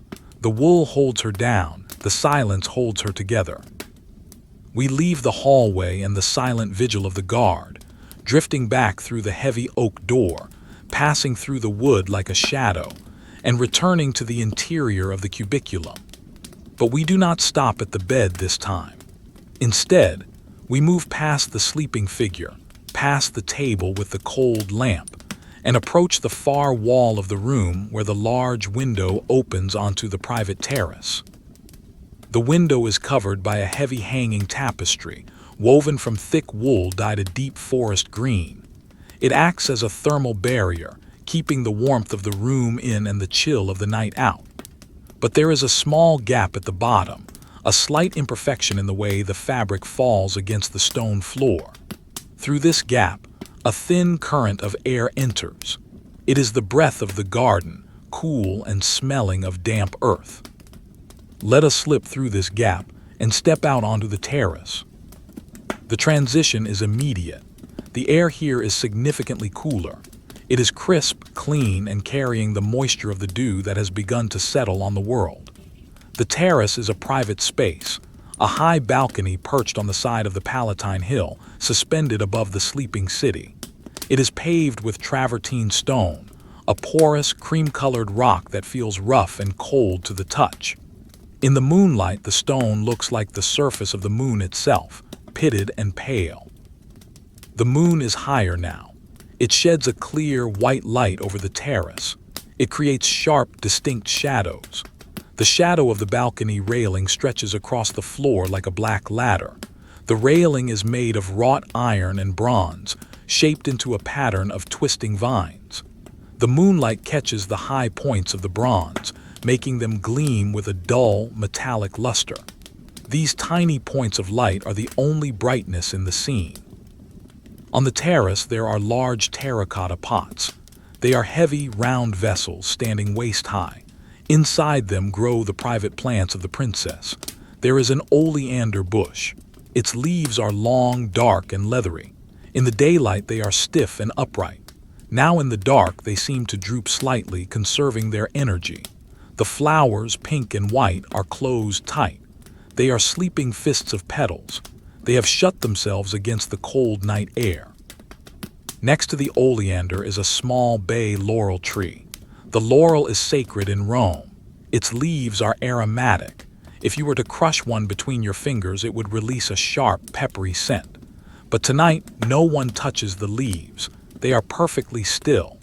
The moonlight turns the glossy surface of the leaves into mirrors. Dozens of tiny moons are reflected in the foliage of the laurel tree. It stands there, a silent sentinel, watching over the balcony. There is a marble bench against the wall of the palace. It is carved from white Carrara marble. It is empty. A few dry leaves have blown onto the seat. They sit there, curled and brown, resting on the smooth white stone. The bench is cold. It has lost all the heat of the sun hours ago. It is a solid block of winter temperature. It waits for the morning, for the return of the sun, for the return of the princess. But for now, its purpose is simply to exist as a beautiful, cold object in the moonlight. We move to the edge of the balcony and look over the railing. The view is vast. From this height, the city of Rome looks like a dark, undulating ocean of roofs. The 7 hills are dark humps rising from the gloom. The valleys between them are pools of shadow. There are no streetlights. There is no glow of electricity. There are only the stars above and the dark earth below. Far in the distance, you can see the vague outline of the Capitoline Hill. The great temple of Jupiter Optimus Maximus sits on top. Its gold-plated roof usually blazes in the sun, blinding to look at. Tonight, under the moon, it is just a dull, gray shape. The gods are sleeping too. The gold is resting. The temple is silent. The silence up here on the terrace is different from the silence in the bedroom. It is an open silence. It is vast. It is the silence of the wind moving through miles of empty space. You can hear the air currents shifting. A sudden breeze comes up from the valley. It rushes past the balcony. Whoosh! It rustles the leaves of the oleander. Clatter, clatter. The leaves hit against each other. It is a dry, papery sound. Then the wind dies down and the leaves settle back into stillness. Below in the gardens of the palace, a fountain is playing. It is too far away to see, but in the quiet of the night, the sound travels up the walls. Shhh, splash. Shhh, splash. It is a continuous white noise. It sounds like rain, but it is constant. It is the sound of water falling on water. It is a hypnotic rhythm that underlines the silence of the night. A moth flutters onto the terrace. It is a large gray moth with dusty wings. It flies silently, navigating by the light of the moon. It lands on the rim of a terracotta pot. It folds its wings. It merges with the clay. It becomes invisible. It rests. It has found a safe spot for the night. The terrace is a sanctuary for small lives as well as royal ones. The air smells different out here. Inside, it smelled of lavender and wool. Out here, it smells of ozone, of wet stone, of pine needles, and of the river. It is a complex, layered scent. It is the smell of the earth breathing. The moisture in the air is increasing as the temperature drops. The dew is forming on the railing. If you touched the bronze now, your finger would come away wet. The world is being washed by the night. We turn back towards the house. The tapestry covering the window looks heavy and impenetrable from this side. It blocks all light from within, although there is no light to block. It hangs straight and true. It creates a seal. Behind that curtain lies the warm, dry, wool-filled room. Behind that curtain lies the sleeping princess. The contrast between the two spaces is profound. Out here, cold, stone, wind, moon, vastness. In there, warm, wool, still, dark, intimacy. The curtain is the boundary between the wild night and the civilized sleep. We linger on the threshold for a moment. We watch the moonlight move across the floor of the terrace. It is a slow, creeping tide of light. It reveals a crack in the stone. It reveals a small pebble. It reveals the leg of the bench. It is a slow-motion exploration of the surface. The night sky is clear. The stars are brilliant. They look like diamond dust scattered on black velvet. They do not twinkle as much as they do near the horizon. They burn with a steady, cold light. The constellations are wheeling overhead, marking the passage of the hours. The Great Bear, Orion, they are marching towards the west. Their movement is imperceptible to the eye, yet inevitable. The peace of the terrace is absolute. There is no one here. There is nothing to do here. The chair is empty. The view is dark. The plants are asleep. It is a space of pure potential, paused for the night. It is waiting for the dawn, but it is content with the dark. We slip back through the gap in the curtain. Swish. The heavy wool brushes against us. We leave the cold air behind. We are back in the room. The air is warm again. The silence is close again. The smell of lavender returns. We have returned to the center of the nest.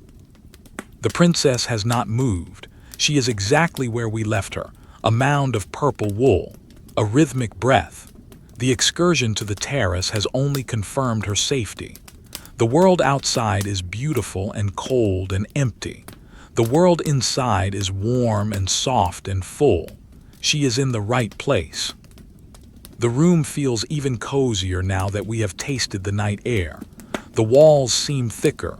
The bed seems softer. The darkness seems friendlier. The night continues its slow, heavy march, and the sleep deepens, layer upon layer, quiet upon quiet, stone upon stone. The heavy tapestry curtain settles back into place against the doorframe, sealing the room once more. The brief intrusion of the cold night air has already dissipated, absorbed instantly by the vast, stable thermal mass of the chamber. We are back in the warm, enclosed world of the interior. The atmosphere here is thick and still, a stark contrast to the moving air on the terrace. It is a stillness that feels engineered, built brick by brick to exclude the chaos of the natural world. Let us lower our gaze now. Let us look down away from the ceiling stars and the painted walls, down to the foundation of the room, the floor. In the darkness, the floor is a vast, flat expanse. It is made of opus sectile cut stonework. It is not merely a surface to walk on. It is a work of art that is currently invisible. There are slabs of yellow giallo antico marble from Numidia. There are discs of green porphyry from the mines of Sparta. There are ribbons of white marble from Carrara. In the daylight, this floor is a riot of color and geometry. But now, in the absolute dark, it has lost its color. It remains only as a texture and a temperature. It is smooth, perfectly polished. If you were to slide your hand across it, there would be no friction. It is like a frozen lake of stone. But it is not frozen. This is the miracle of the Roman palace. Beneath this intricate puzzle of stone lies a hollow space, the hypocaust. 2 feet below the soles of the princess's slippers, there is a grid of brick pillars, the pilly stacks. These pillars hold up the heavy concrete floor, and between these pillars the ghost of heat circulates. Earlier in the day, slaves in the service courtyard fed wood into a great furnace. The fire roared and crackled. The heat from that fire was drawn into the space under the floor. It flowed like a hot river of air, wrapping around the brick pillars, warming the underside of the concrete. Now the fire is out. The furnace is cold, but the heat remains. It has soaked into the thermal mass of the floor. Now deep in the night, that heat is slowly, lazily releasing itself. It travels upwards through the concrete, through the mortar, through the marble slabs. It is a gentle, invisible radiation. It warms the air closest to the floor first. Then that warm air rises, drifting up past the legs of the bed, past the sleeping princess, up to the vaulted ceiling. It is a silent, continuous cycle of convection. The room breathes heat. On this expanse of warm stone there lies a rug. It is a small island of texture in a sea of smoothness. It is placed right beside the bed, positioned so that it is the first thing the feet touch in the morning and the last thing they touch at night. The rug is woven from wool, dyed a deep crimson. The dye is expensive, but in the dark, it is just a patch of softness. The wool is thick. The pile is deep. It traps the air within its fibers. If you were to press your hand into it, you would feel the lanolin that still clings to the wool, making it slightly oily and incredibly soft. It smells faintly of the sheep it came from, a primitive, earthy scent that has been cleaned and perfumed but never fully erased. It is a reminder of the countryside, of the flocks grazing on the hills, brought here to soften the hard geometry of the palace. The fringe of the rug lies flat against the marble. Each tassel is arranged perfectly. No foot has disturbed them for hours. They sit there, a row of woolen soldiers guarding the side of the bed. Dust motes, heavy with the stillness of the air, have settled into the weave of the rug. They are microscopic passengers, resting in the forest of wool. We move closer to the bed itself. We look underneath. The bed is raised high on its walnut legs. The space underneath is a dark cavern. It is the quietest place in the room. Here the air does not move at all. It is a pocket of dead air. In the shadows beneath the bed, a pair of slippers sits. They are made of soft leather dyed purple. They are placed neatly, side by side. The left one is slightly ahead of the right one, capturing the exact movement of the princess as she stepped out of them hours ago. They are empty shapes. They hold the memory of her feet.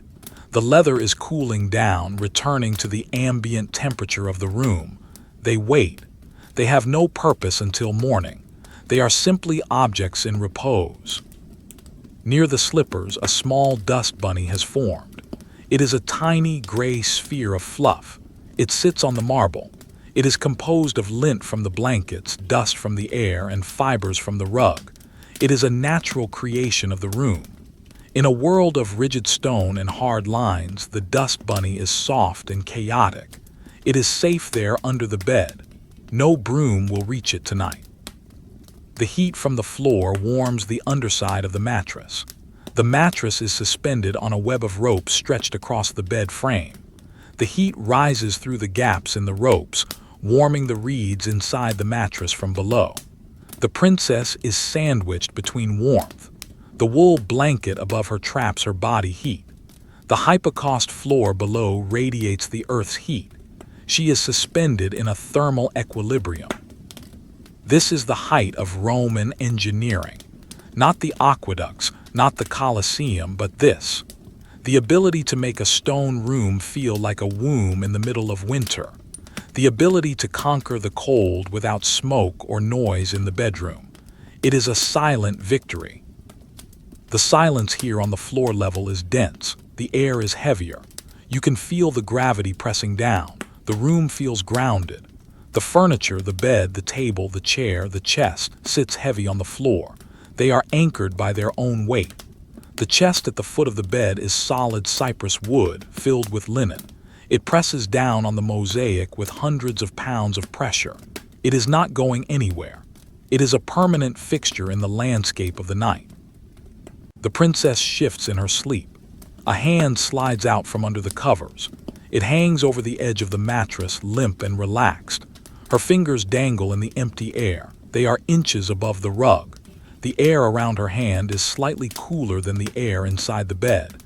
Her skin senses this change. A tiny reflex triggers. The hand slowly retracts. It pulls back under the purple wool. It finds the warmth again. The movement takes 10 seconds. It is the only movement in the room for an hour. The stillness returns. It rushes back to fill the space left by the movement. The room seems to solidify again. The shadows reconnect. The atmosphere thickens. We focus on the grain of the marble floor again. Even in the dark, the stone has a presence. It is millions of years old. It was quarried from the mountains of Tuscany, transported down the river, cut by bronze saws, polished with sand and water. It has seen emperors come and go. It has seen the rise of the city. And now it just sits here in the dark, holding up a rug and a pair of slippers. It is patient. It has infinite patience. The heat continues to rise, invisible waves of warmth. They drift past the ivory box on the table. They warm the silver cup just a fraction. The water inside the cup absorbs the energy. The molecules of water vibrate a little faster, but to the eye, nothing changes. The cup is still. The water is glass. The room is a machine for sleeping. Every element, the thick walls, the heavy curtains, the heated floor, the soft bed, is designed for this one purpose: to create a void in which a human being can power down, and it is working perfectly. The princess is miles away in her mind. She is deep in the delta of sleep. The darkness is not scary here. It is soft. It is like the fur of a black cat. It rubs against the furniture. It fills the corners. It is a comforting substance. The princess floats in it. The night watchman outside in the corridor takes a step. Click. The sound does not penetrate the heavy oak door. It is stopped dead by the wood. The room remains isolated, a capsule of silence floating in the timeline of the empire. We stay here near the floor. We watch the dust. We feel the heat. We listen to the silence. It is boring. It is repetitive. It is exactly what is needed. There is nothing new to see. There is nothing to learn. There is only the state of being, the state of rest. The hours stretch out, long and thin. The night is a vast, empty plain, and we are slowly walking across it. There is no destination, just the walking, just the sleeping. We drift away from the warmth of the bedroom floor and the sleeping princess. We move effortlessly through the heavy oak door, past the silent guard in the corridor, and emerge into the vast, central heart of the palace, the atrium. This is the grand reception hall, the space where, during the day, clients and senators would gather to seek favor. It is usually a place of noise, echoing footsteps, and political whispers. But now, in the depths of the night, the atrium is a cathedral of silence. It is a massive, high-ceilinged space, empty of people. The furniture, marble tables, bronze benches, woven chairs, sits motionless in the shadows. They look like islands in a dark sea of mosaic flooring. The room has been returned to itself. It is no longer a stage for human drama. It is simply a structure of stone and air. In the center of the roof, there is a large square opening, the compluvium. It is open to the sky. Through this aperture, the night looks directly down into the house. The air here is fresh, circulating freely between the heavens and the home. The square of sky is a deep, velvety black, dusted with the faint, milky light of the stars. Because the city lights are so dim, the stars are brilliant. They look close enough to touch, hanging just above the roof tiles. Directly beneath the opening lies the impluvium, a shallow, rectangular pool sunk into the floor. Its purpose is to catch the rainwater. Tonight there is no rain. The pool is filled with still, dark water. It acts as a mirror for the sky. If you look into the water, you see the stars reflected perfectly. They do not shimmer. The water is so still that the reflection looks like a hole cut into the floor, leading down into another sky. We move to the edge of the pool. The rim is made of white marble, glowing faintly in the starlight. We sit on the edge. The water is inches away. It smells of rain and stone. It is cool, almost cold. It holds the chill of the night deep within its volume.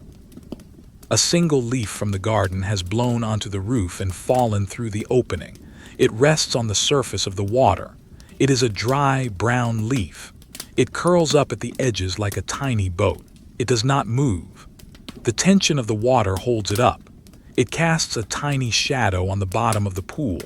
It is the only flaw in the mirror.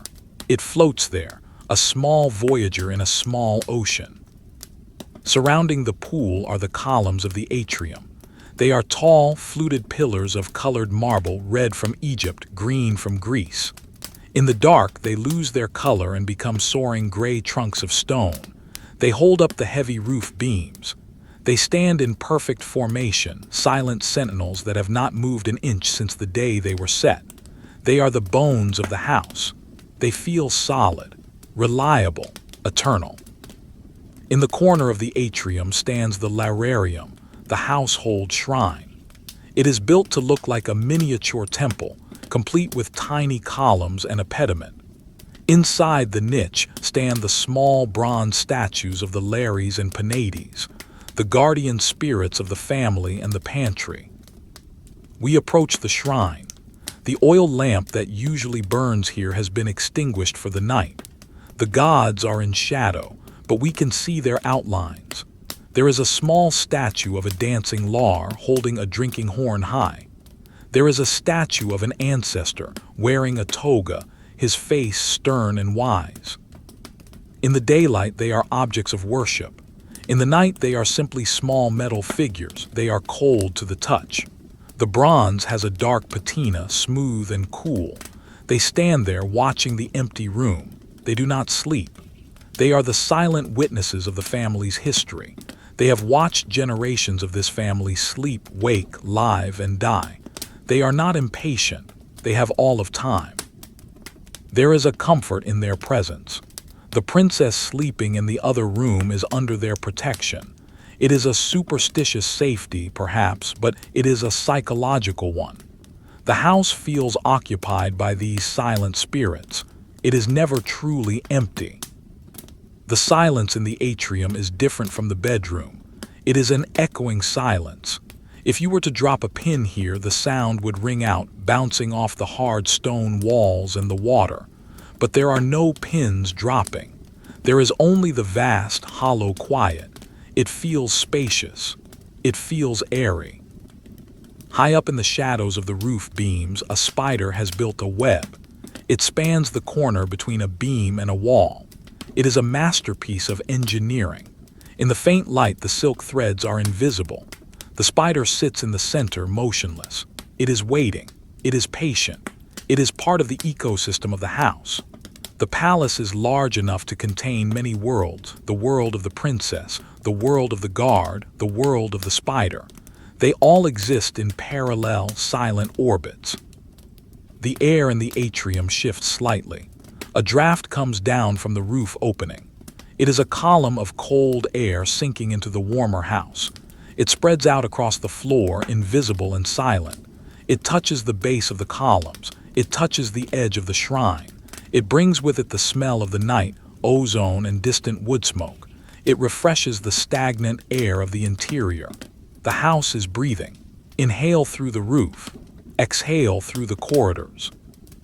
We look back at the water in the pool. The reflection of the stars has moved slightly. The earth has turned.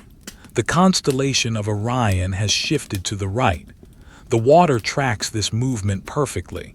It is a liquid clock, a silent, horizontal observatory.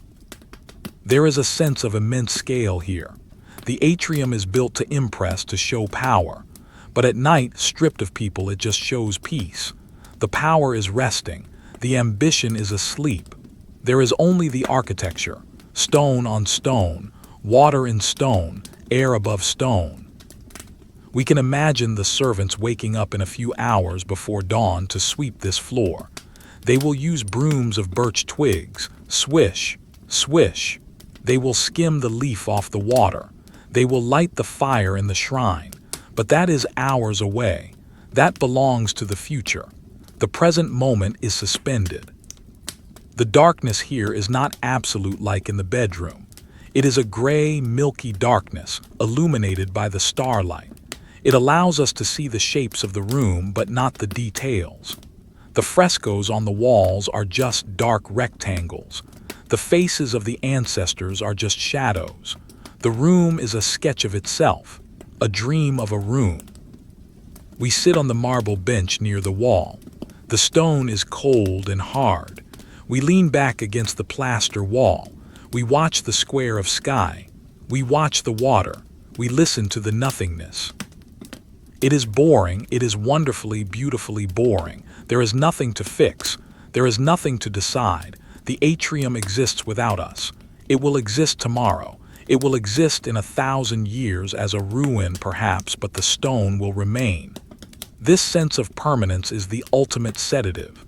We are small. The stone is big. The night is long. We close our eyes and listen to the house. We can hear the faint vibration of the city outside, a low, subsonic hum that comes through the ground. It is the heartbeat of Rome, but it is slow. It is a resting heart rate. The empire is asleep. The water in the impluvium makes no sound. It is heavy water, still water, deep water. It anchors the room. It pulls the energy down, grounding it in the earth. The princess is safe. The guard is safe. The gods are safe. The spider is safe. The night holds them all in its open hand. We stay here for a while longer, just sitting, just breathing the cool air, just watching the stars reflect in the black mirror. There is no rush to leave. There is nowhere else to go. This is the center of the world, and it is quiet. Leaving the grand, echoing silence of the atrium, we move deeper into the house, passing through the open tablinum, the master's study, where scrolls lie rolled and stacked in their cubbyholes, sleeping alongside the family history. We emerge into the peristyle, the private inner garden of the palace. This is the lungs of the house, a square of nature captured and tamed within 4 walls of stone. If the atrium was a place of water and stone, The peristyle is a place of earth and leaf. The roof here is open to the sky, just like in the atrium, but the opening is vast, covering the entire central garden. The colonnade runs around the perimeter, a covered walkway supported by slender, fluted columns. The moonlight falls here with a different quality. It filters through the leaves of the trees, creating a dappled, moving pattern on the ground. We walk along the colonnade. The floor here is mosaic, but the pattern is different. It depicts vines and birds, a mirror of the living garden just feet away. In the dark, the mosaic vines look black and twisted. Our footsteps make no sound on the smooth tiles. We are sheltered by the roof of the walkway, but to our right, the garden lies exposed to the night. The garden is known as the viridarium. In the daylight, it is a riot of green and manicured perfection. Now, in the monochrome of the night, it is a study in textures of black and gray. The boxwood hedges are trimmed into geometric shapes, spheres, cones, pyramids. They stand like dark, fuzzy chess pieces on the grass. They are dense and impenetrable shadows. They do not move in the wind. They are too compact. They are solid blocks of living darkness. In the center of the garden stands a large fountain. It is different from the still pool in the atrium. This water is moving. A bronze statue of a dolphin spits a thin stream of water into a marble basin. The sound is continuous. Trickle, splash, trickle, splash. It is a light, playful sound, but in the silence of the night, it sounds loud. It is the only thing in the garden that is active. The water catches the moonlight as it falls, turning into a silver thread for a fraction of a second before vanishing into the black water of the basin. We step off the mosaic path and onto the grass. The grass is short and damp with dew. It feels cool and soft, a living carpet. The smell here is intense. It is the smell of damp soil, of crushed green stems, of rosemary and thyme. The heat of the day has baked the essential oils out of the herbs, and now the cool night air is heavy with their scent. It is a medicinal, soothing smell. It clears the head. We approach a statue standing in the corner near a cypress tree. It is a marble statue of a nymph. She stands frozen in the act of pouring water from a jug. The marble is white, glowing with a spectral light under the moon. She looks incredibly lifelike, yet utterly still. Her stone eyes stare across the garden at nothing. She is cold to the touch. If you placed your hand on her arm, it would feel like touching ice. She is a permanent resident of the night. She does not sleep, but she rests in her stone form. Behind the statue, the wall of the peristyle is painted with frescoes. They depict a wilder garden full of exotic birds and fruit trees. In the dark, it is hard to tell where the real garden ends and the painted garden begins. The real branches of the cypress tree sway slightly in the breeze, brushing against the painted branches on the wall. Scrape, swish. Illusion and reality blend together in the shadows. There are rose bushes planted in a row. The flowers are dark, their colors stolen by the night. They are tightly closed buds waiting for the morning sun to unlock them. We can see the thorns silhouetted against the pale stone of the columns. Sharp, black spikes. They are the armor of the plant. They protect the sleeping flowers. We walk slowly around the perimeter of the garden. The columns pass us by one. One column, 2 columns, 3 columns, they are rhythmic markers of space. The shadows they cast are long black bars stretching across the walkway. We walk through the bars of shadow and light. Dark, light, dark, light. It is a hypnotic visual rhythm. The architecture imposes order on the night. A small bat flutters overhead. It dips down to drink from the fountain basin, its wings touching the water for a millisecond. Plip, ripples spread out. The bat is gone, disappearing into the eaves of the roof. It was a silent, frantic moment of life in a landscape of stillness. The ripples in the fountain settle. The reflection of the moon in the water, momentarily shattered, reassembles itself. The mirror is whole again. We sit on a stone bench under the colonnade. We are hidden in the deep shadow of the roof. We look out at the garden. It feels like a secret world. The princess in her room cannot see this, but it is here, breathing and living just a few walls away. The garden is the dreams of the house, wild yet contained. The air here is damper than in the bedroom. You can feel the moisture on your skin. It is refreshing. It feels like the air in a forest after rain. We breathe it in deeply. The oxygen is rich here, produced by the sleeping plants. It is good air, clean air. We listen to the wind moving through the cypress trees. These trees are tall and narrow, pointing straight up at the stars like dark fingers. They are flexible. They bend slightly in the wind. Swoosh, swoosh. It is a deeper sound than the rustling of the bushes. It is a low morning sound. The Romans associated cypress with the underworld, with deep peace and eternity. Listening to them, you understand why. They sound like time itself passing. On the ground near the fountain, a snail is making its slow journey across a paving stone. It leaves a glistening trail of silver behind it. It moves so slowly that it appears motionless. But if we watched for an hour, it would cross the stone. It is in no hurry. The night is long enough for the snail. It carries its house on its back. It is safe. The atmosphere in the peristyle is one of suspended animation. The energy of growth that drives the plants during the day has paused. The photosynthesis has stopped. The plants are respiring now. They are resting. The whole garden is exhaling. We can feel the relaxation of the leaves. They droop slightly, releasing the tension of holding themselves up to the sun. We look up through the open roof. The square of sky is framed by the dark edges of the roof tiles. The stars seem to be caught in a net of geometry. We pick one star and watch it. It twinkles through the moving branch of an olive tree. Now you see it, now you don't. A celestial game of peekaboo. The peace here is vegetative. It is a slow, green peace. It is different from the stony peace of the atrium or the woolly peace of the bedroom. It is a living peace. We feel a connection to the earth here. Even inside the palace, the earth is present.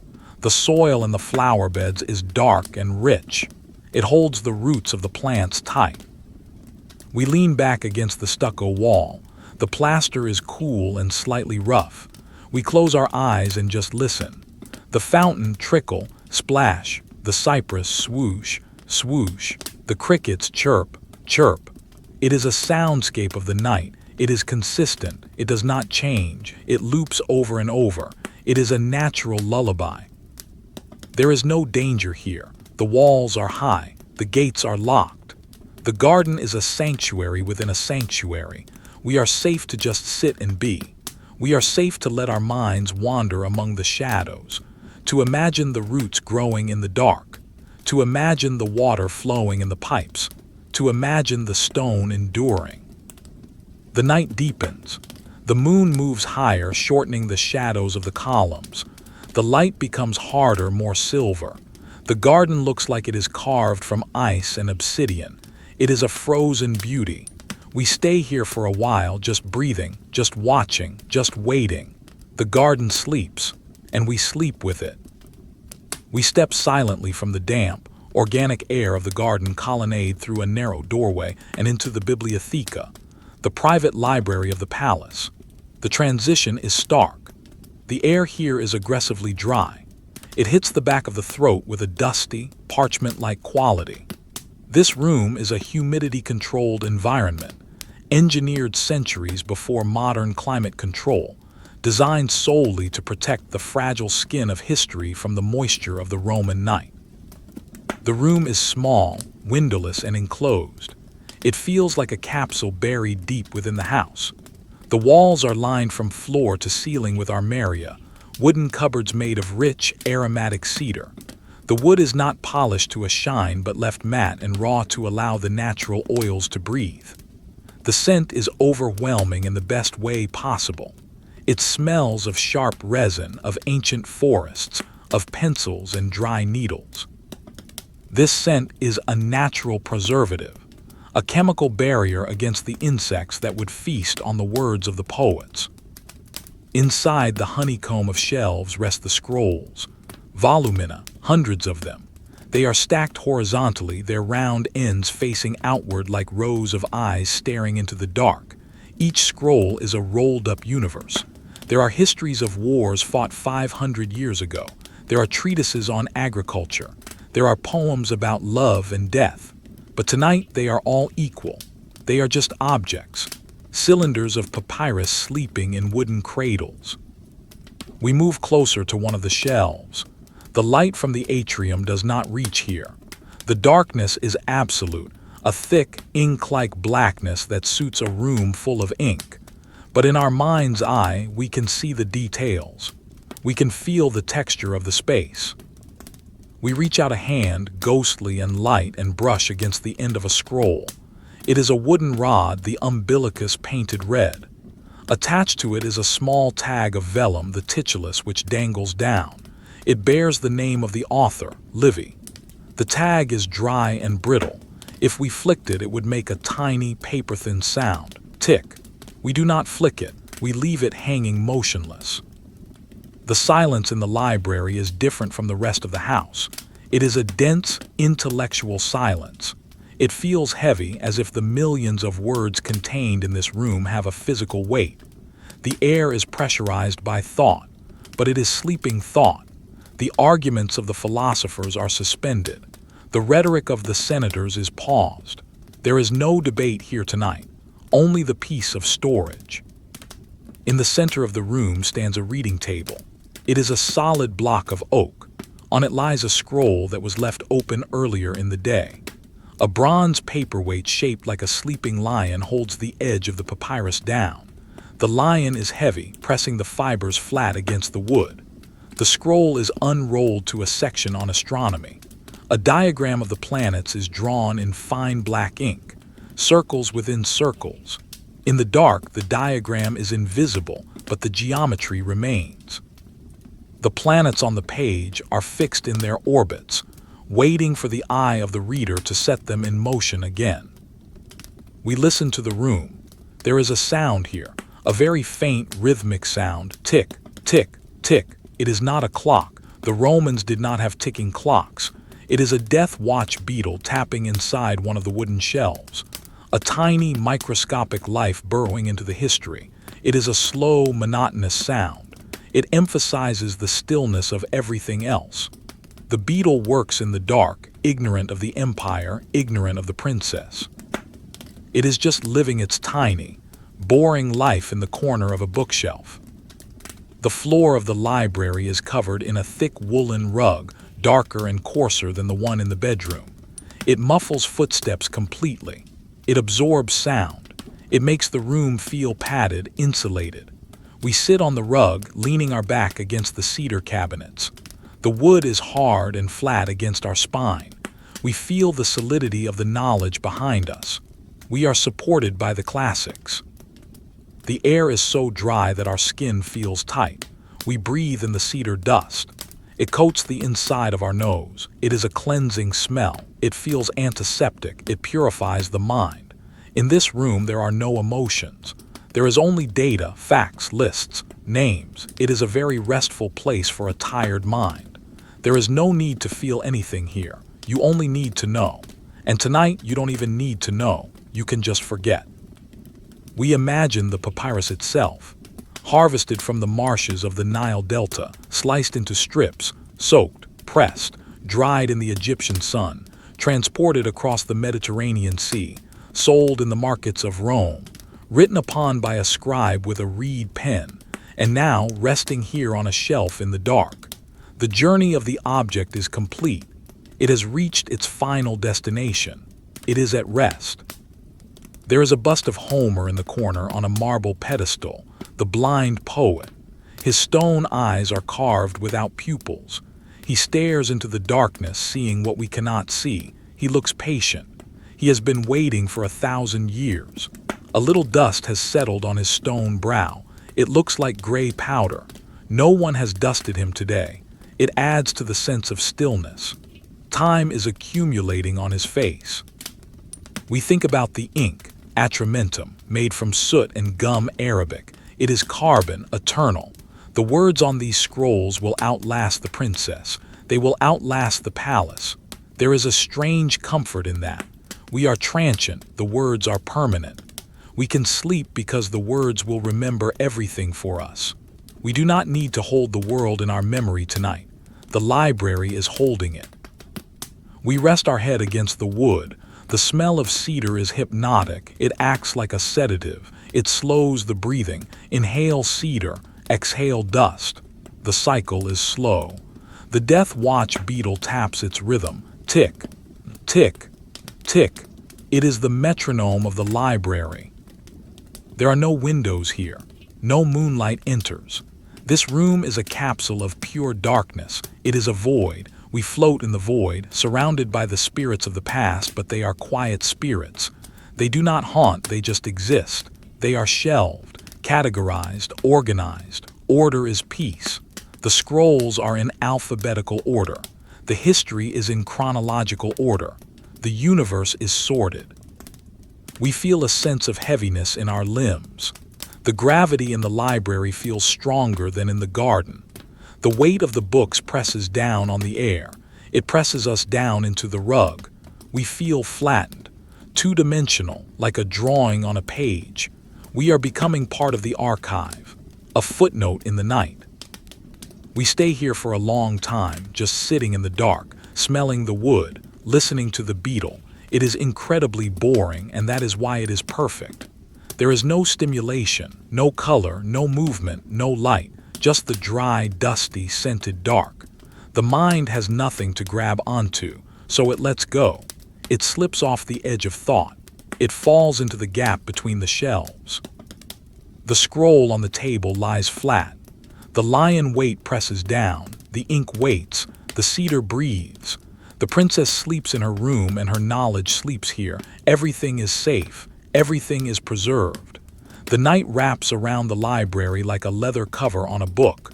Closed, finished, silent. We leave the dry, cedar-scented air of the library and move further down the corridor. The floor changes beneath our feet, transitioning from the soft wool rug to a smooth, polished terrazzo. We approach the triclinium, the formal dining room of the palace. Just hours ago, this room was alive with the low murmur of conversation, the clinking of silver spoons, and the soft music of a lyre. Now, it is a cavern of silence. It is a room that has finished its work for the day and is now settling into a deep, metabolic rest. We step inside. The room is large and rectangular. The walls are painted in the fourth style of Roman frescoes, intricate architectural illusions that make the room feel like it opens onto fantastical balconies and vistas.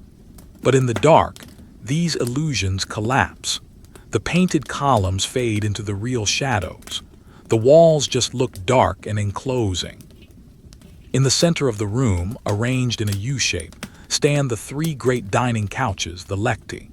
They are massive pieces of furniture framed in bronze and wood. They look like sleeping beasts huddled together.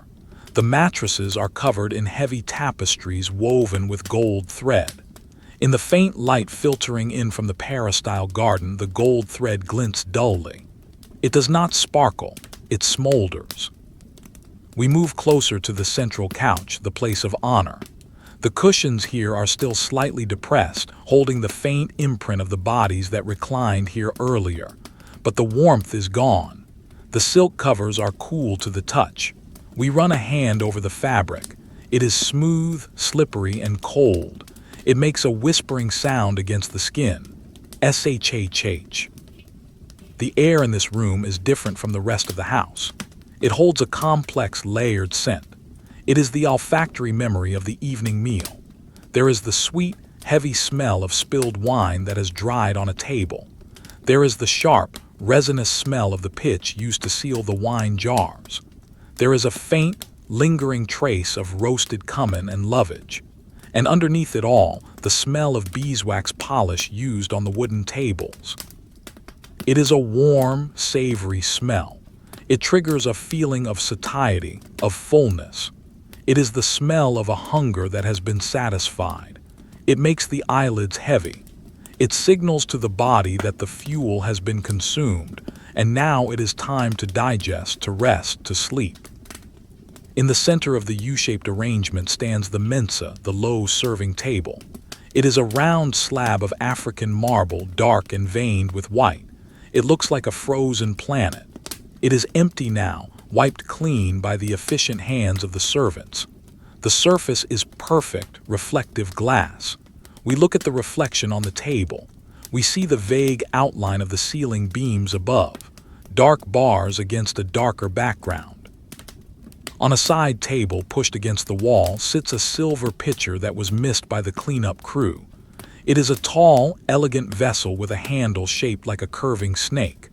A single drop of red wine hangs on the lip of the pitcher. It is a dark ruby jewel. It hangs there, defying gravity for the moment. It is thick and viscous. We watch it.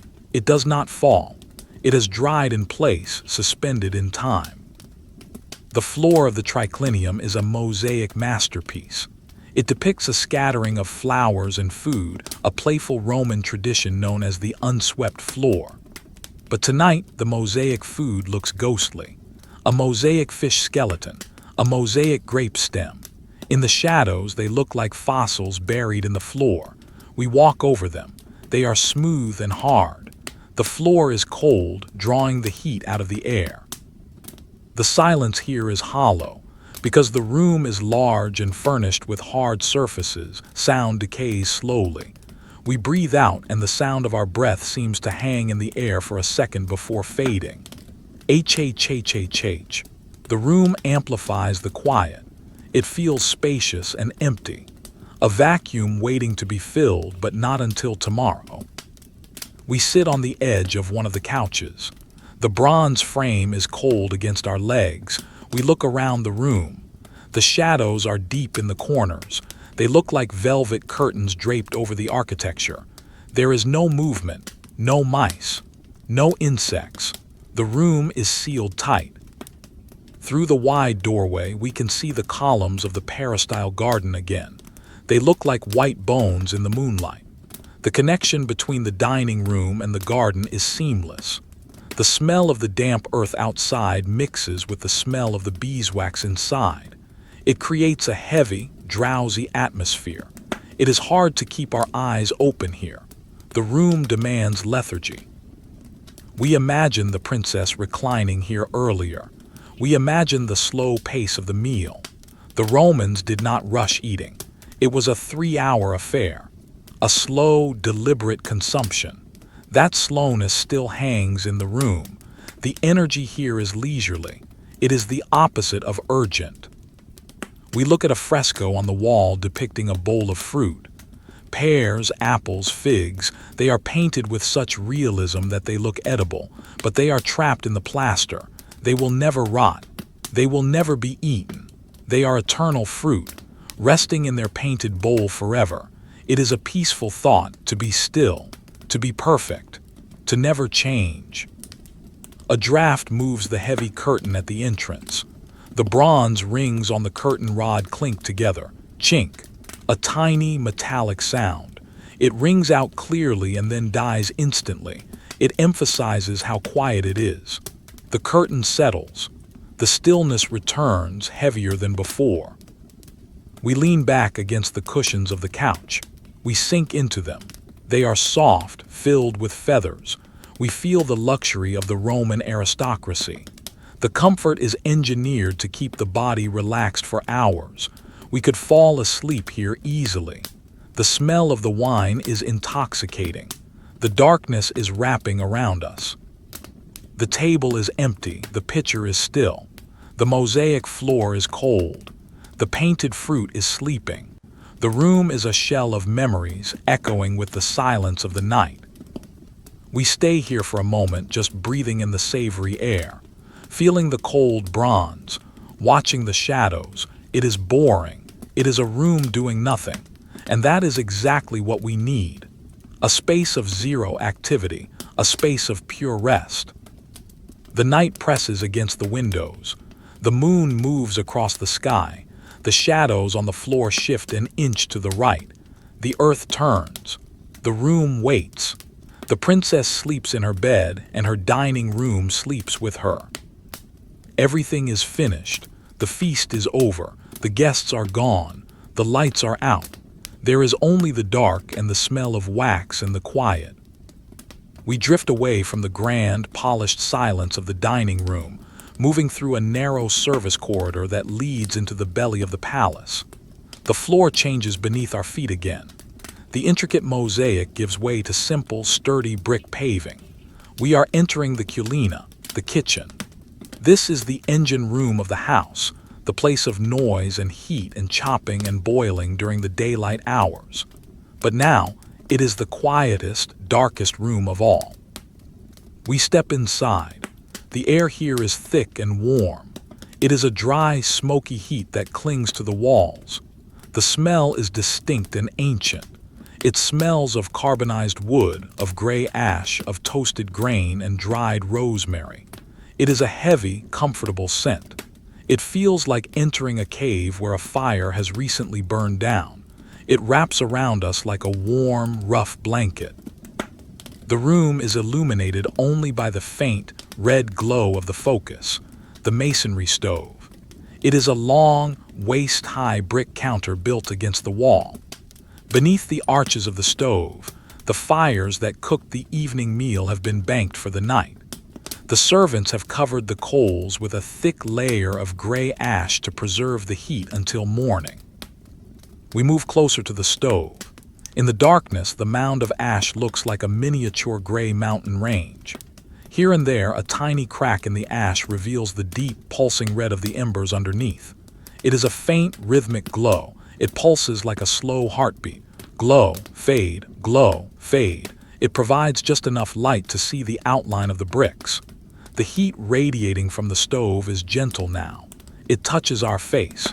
It is a sleepy, drowsy heat. Above the stove, hanging from iron hooks driven into the ceiling beams, are the bronze pots and pans. In the dim red light, they hang like sleeping bats. There are ladles, cauldrons, skillets. They are heavy, battered, and blackened by years of fire. They hang perfectly still. Gravity pulls them down, holding them motionless. They do not sway. They do not clang. They are suspended in the thick, smoky air, waiting for the hands of the cooks to return. But tonight, they are just shapes.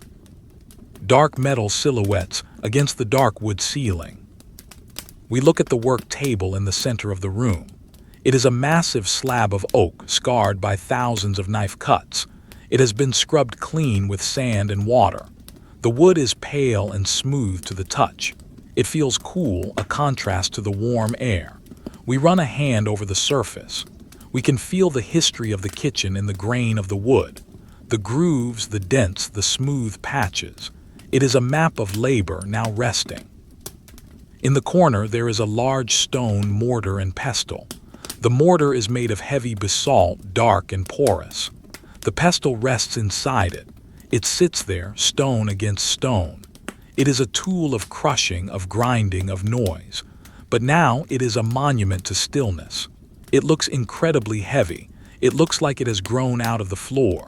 It anchors the room. Stacked against the wall are the amphory, tall clay jars used to store oil and wine. They lean against each other for support. They look like a huddle of sleeping people. Their surfaces are rough, unglazed terracotta. They smell of the earth. We can hear the faint settling of the liquid inside them. A tiny gurgle as an air bubble rises to the surface of the thick olive oil. Bloop. It is a wet, heavy sound that vanishes instantly. On a pile of empty grain sacks near the warmth of the stove, there is a shape. It is the kitchen cat. It is curled into a perfect circle, nose tucked under tail. It is a tabby cat blending in with the shadows. Its breathing is audible in the quiet room, a soft, rattling purr that comes and goes. Prrrrr, hhh, prrrrr, hhh. It is the sound of total contentment. The cat has claimed the warmest spot in the house. It does not move. It is deep in the sleep of the predator. Its ears do not twitch. It is safe here. We sit on a wooden stool near the door. The wood is worn smooth. We lean back against the plaster wall. The plaster is warm, having absorbed the heat of the ovens all day. We watch the embers. We listen to the cat. We smell the smoke. There is a sense of fundamental safety here. This is where the food comes from. This is the hearth. The fire is the soul of the house, and even when it sleeps under the ash, it is present. The princess in her silk bed is connected to this room. The heat that warms her floor started here. The food that nourishes her started here. It is the root system of the palace. A small cricket chirps from behind the woodpile. Cree-cree. It is a lonely domestic sound. It answers the silence. The cricket is the watchman of the kitchen. It sings its simple song to the pots and the jars.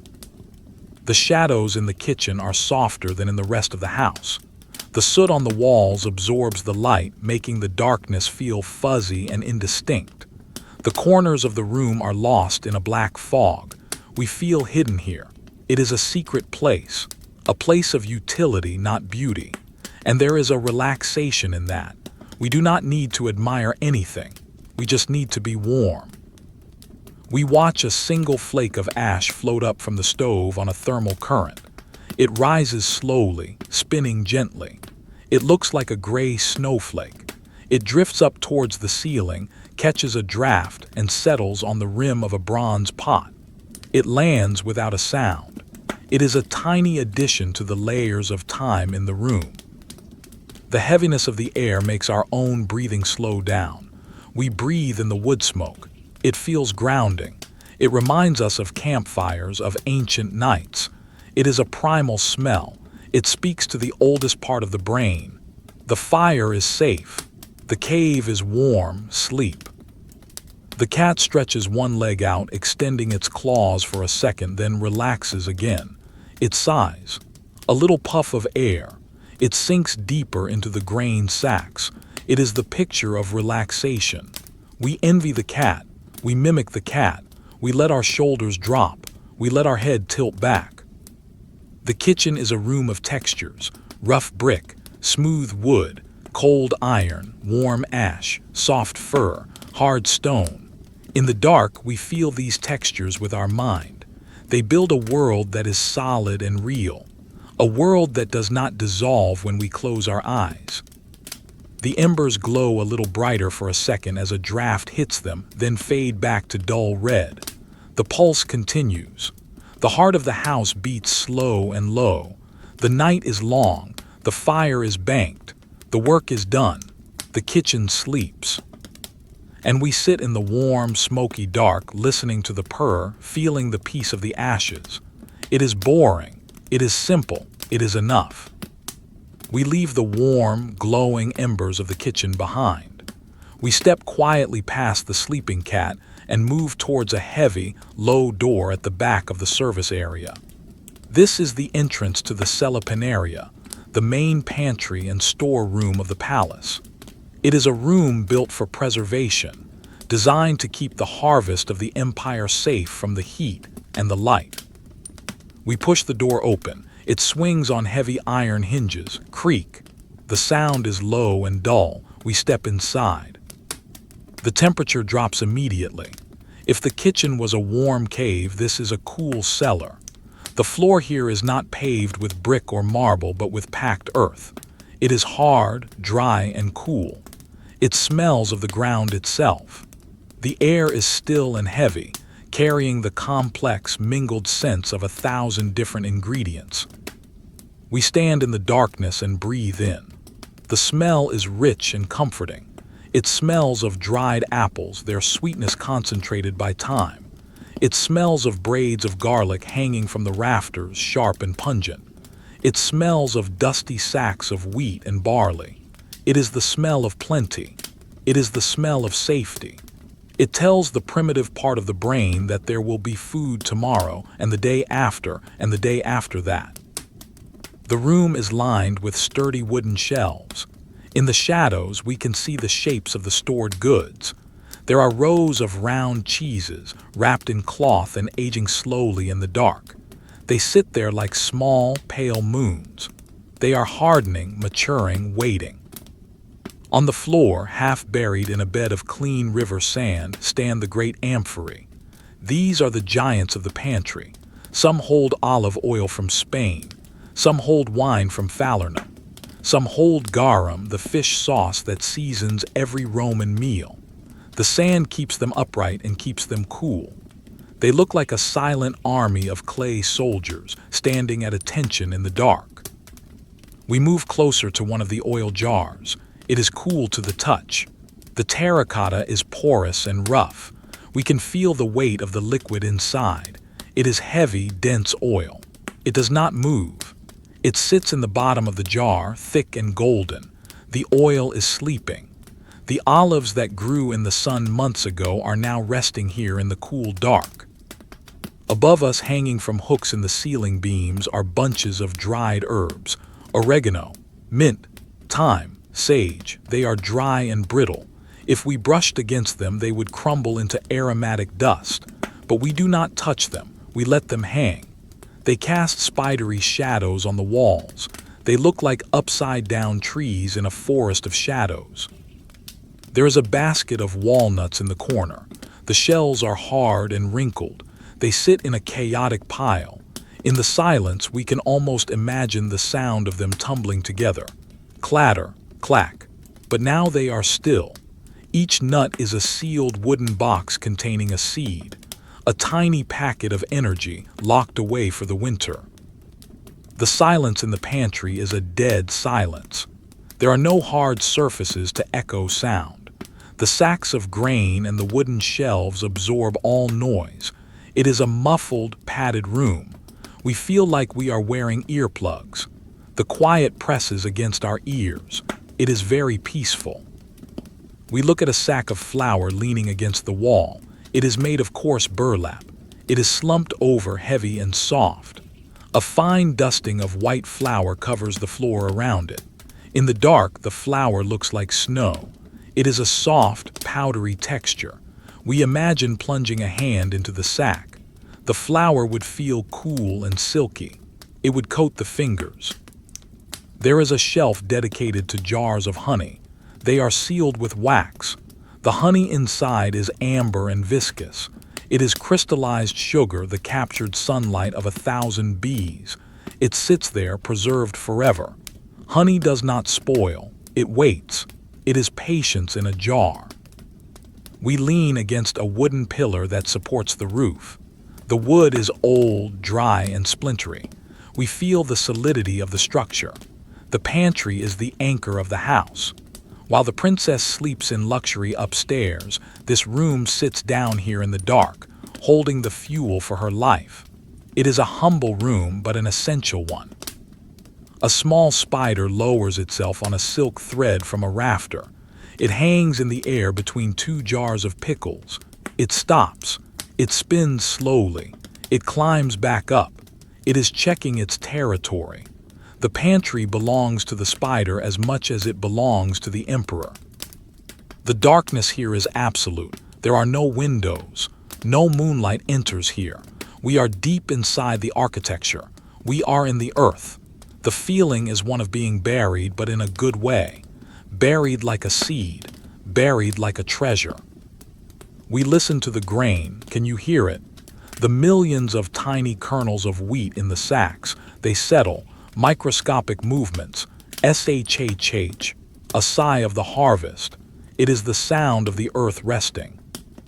The air is cool on our face. It wakes us up slightly, but only to realize how tired we are. The heaviness of the atmosphere drags us down. The smell of the herbs is soporific. Mint and chamomile. They are sleep-inducing scents.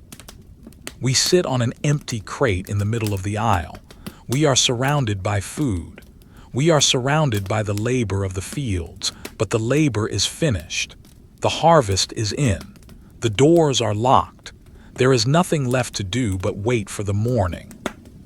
We watch the shadows of the garlic braids. They look like twisted ropes. We watch the curve of the wine jars. We watch the stillness of the dust. It is a still life painting that no one is painting. It just exists in the dark. The feeling of security here is profound. The house is full. The winter can come. The night can last forever. It does not matter. The pantry is ready. We stay here for a moment longer, breathing in the dried apples, breathing in the cool earth, letting the silence fill our lungs. It is a heavy, nourishing silence, a silence that feeds the soul. The oil sleeps, the wine sleeps, the grain sleeps, and the princess sleeps above them all, supported by the abundance in the dark. The room waits, silent, cool, full. We leave the cool, earth-scented silence of the pantry and step out into the service courtyard. The air here is open to the sky again, cold and crisp, but we do not stay in the cold for long. We cross the cobblestones to a low, long building on the far side of the compound. This is the stabulum, the private stables of the palace. We push open the upper half of the Dutch door. It swings silently on well-greased hinges. We step inside. The atmosphere changes instantly. It is a wall of warmth, but it is not the dry heat of the hypocaust or the smoky heat of the kitchen. This is a living heat. It is the collective body heat of 12 magnificent horses standing in their stalls. The air is thick and humid, carrying a sweet, grassy scent. It smells of dried clover, of oats, of clean leather, and of the horses themselves, a musk that is deep and comforting. The stable is dimly lit by a single lantern hanging near the entrance. The flame is turned low behind a sheet of horn, casting a soft, yellow glow that barely reaches the back of the barn. The shadows here are large and shifting. The wooden beams of the ceiling disappear into the darkness above.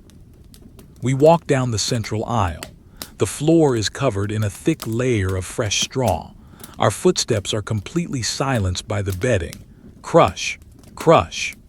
It is a soft, golden carpet that absorbs every sound. The straw is clean and yellow, rustling gently as we pass.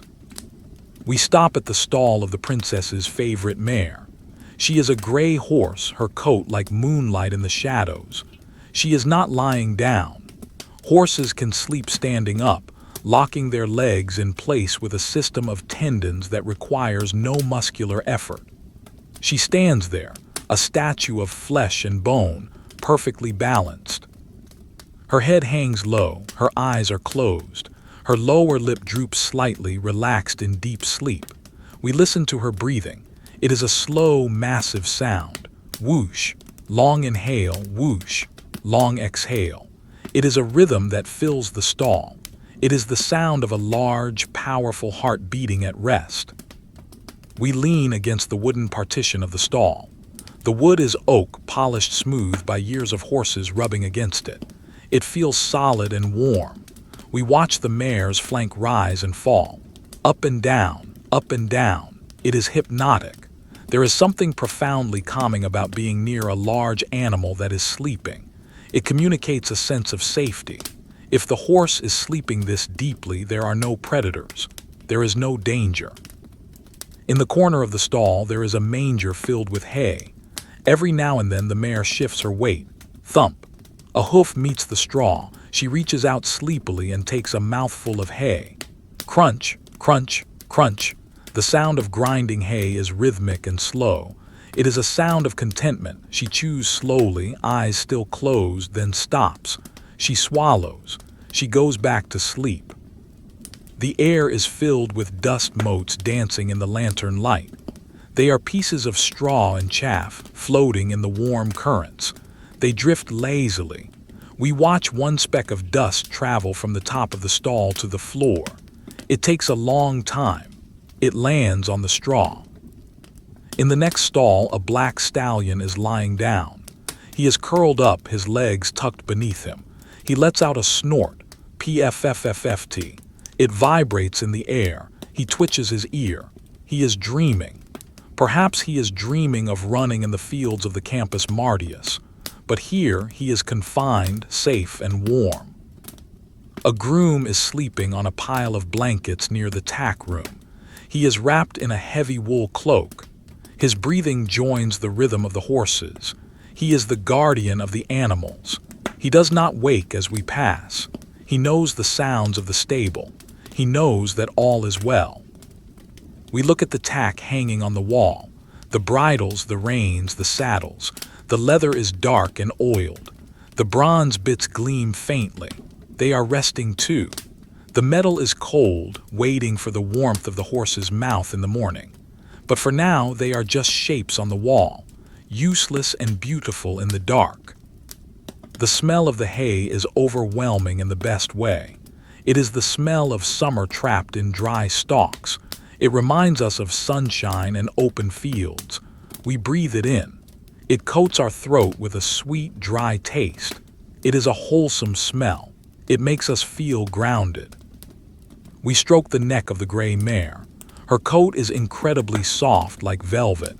She is warm, radiating heat. She does not wake up. She accepts the touch. Her skin twitches once to chase away a fly that isn't there, then settles.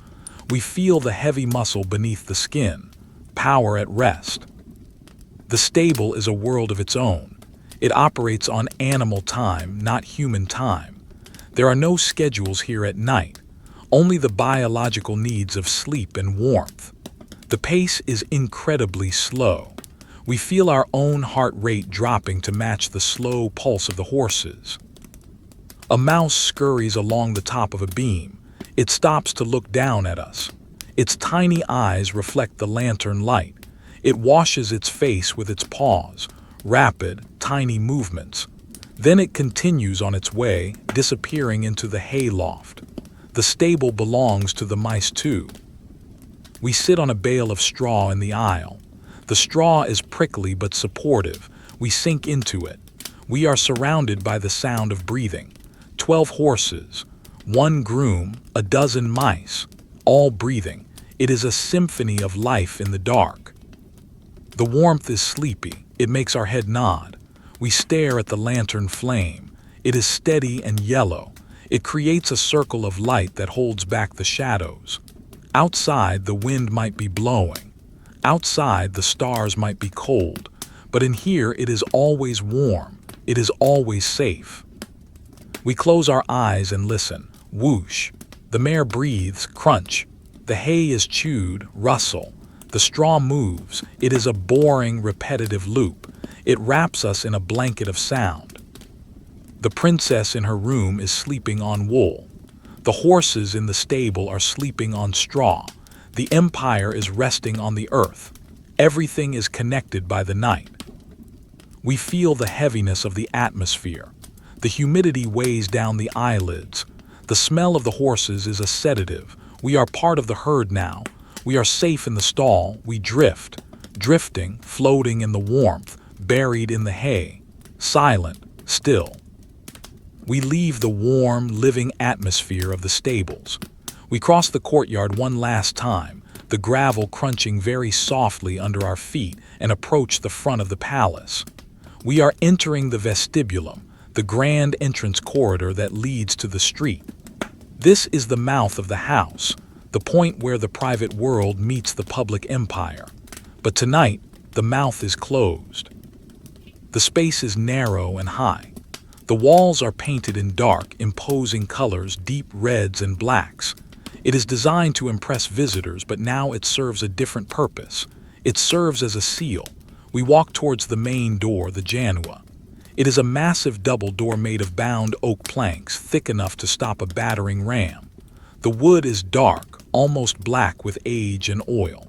It stands there, a towering wall of timber. We look at the locking mechanism. It is a marvel of Roman smithing. A heavy iron bar, the sira, lies across the width of the doors. It sits in deep bronze brackets set into the stone walls. The bar is cold and rough to the touch. It represents the weight of safety. It holds the two doors together with an unyielding grip. No one is coming in. The world is locked out.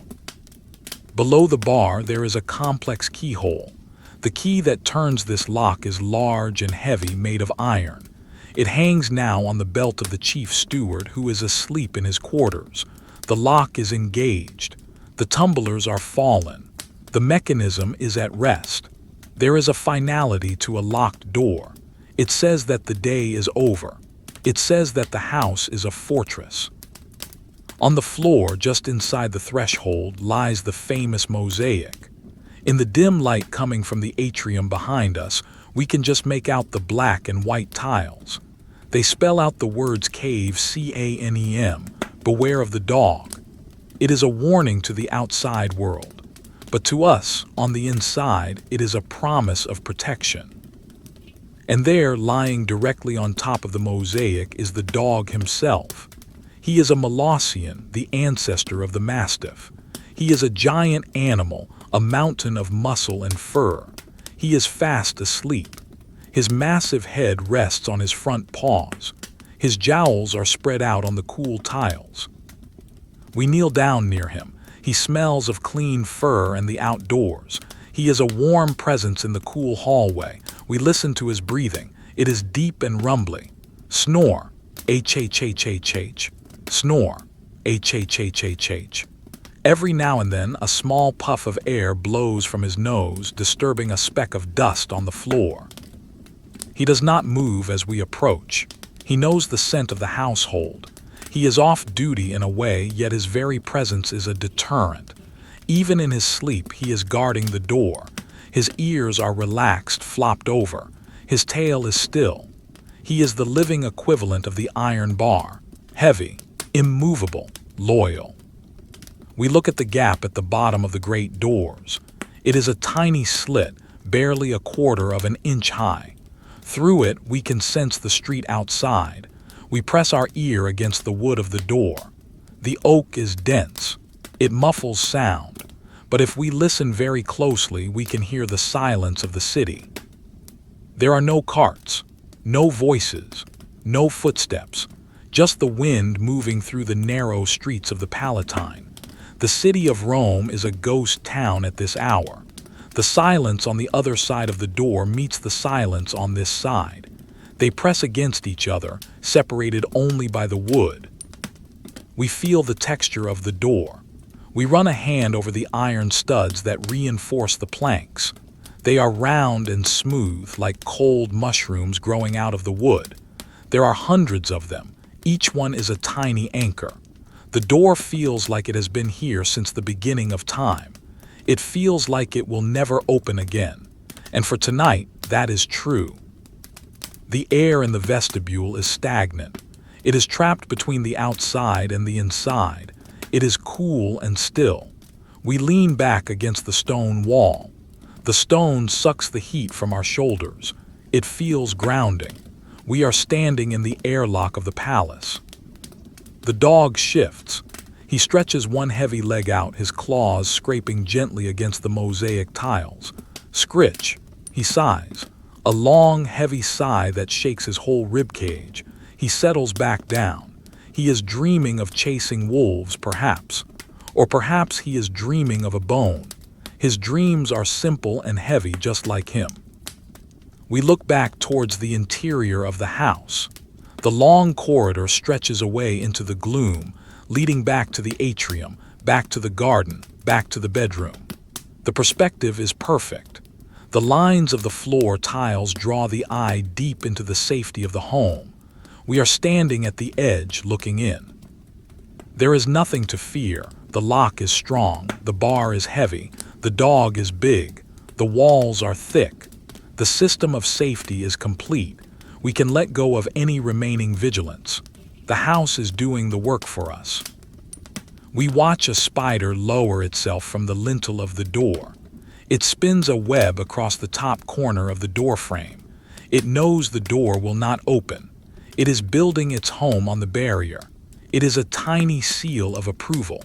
The spider trusts the lock. The darkness here is deep and shadowy. The only light is the faint gray reflection from the atrium floor far behind us. It makes the dog look like a dark boulder. It makes the door look like a cliff face. We are small in comparison. We are sheltered by giants. We breathe in the air of the vestibule. It smells of iron and stone. It is a hard mineral smell. It is the smell of boundaries.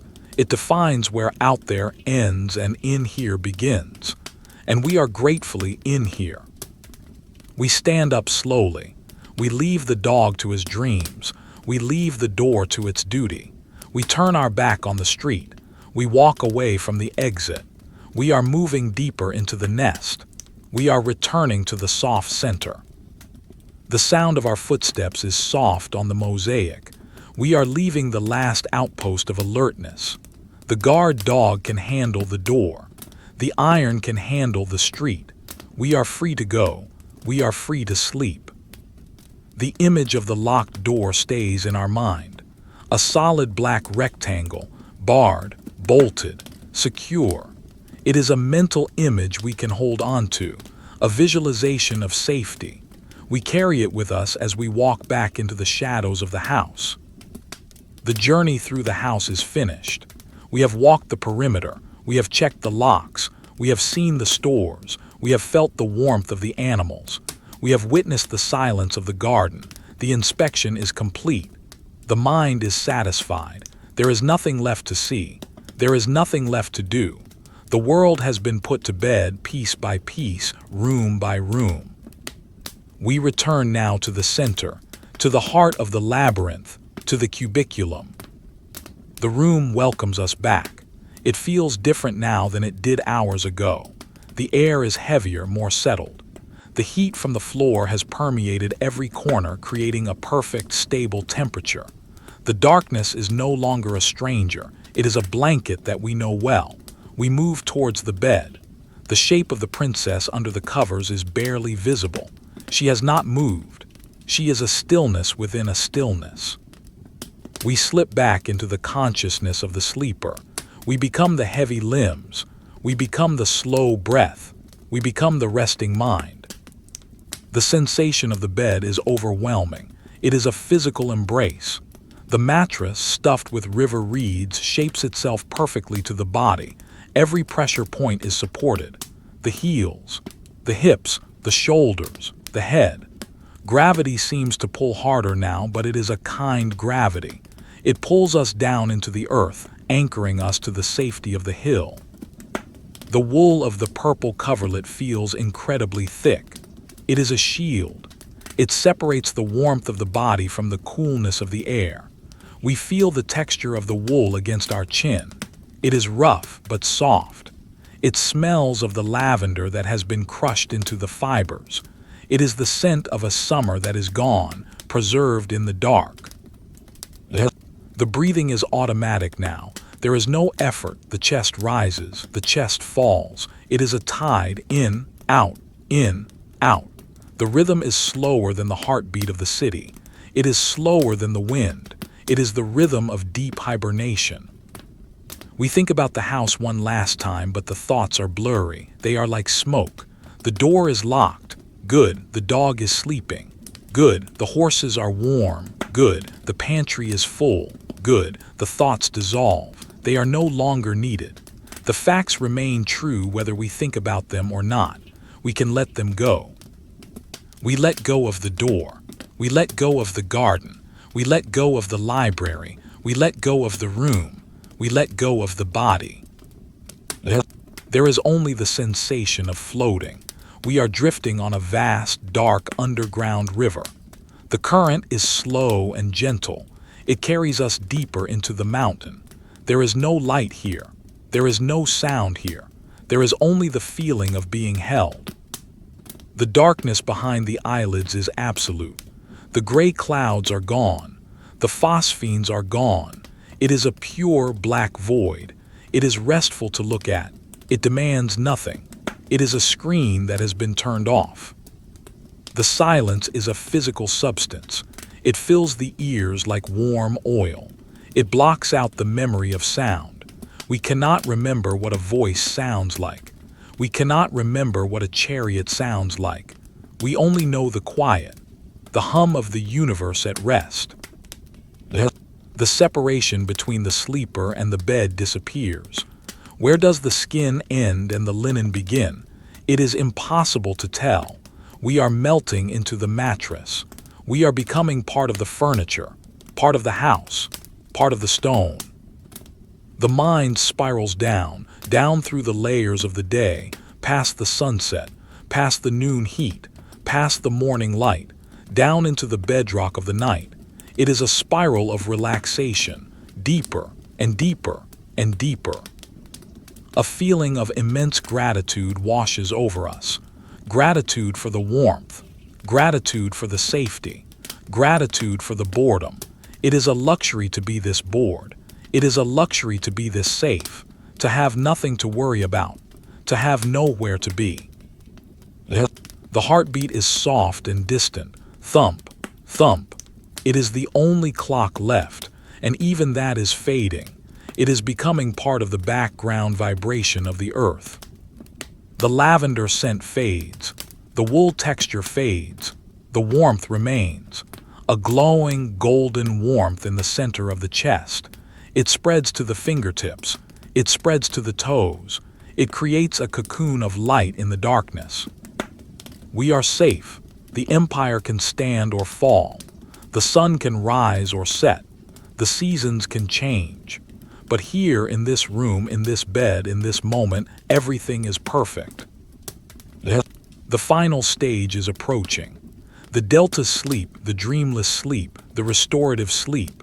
The mind shuts down the last of its lights. One by one, the light of memory, click off, the light of planning, click off, the light of identity, click off. There is no princess anymore. There is no Rome. There is only the sleep. We sink into the velvet darkness. It is soft. It is cool. It is endless. We are weightless. We are timeless. We are nothing, and it is beautiful. The silence is complete. The peace is absolute. The night has won. Sleep, just sleep.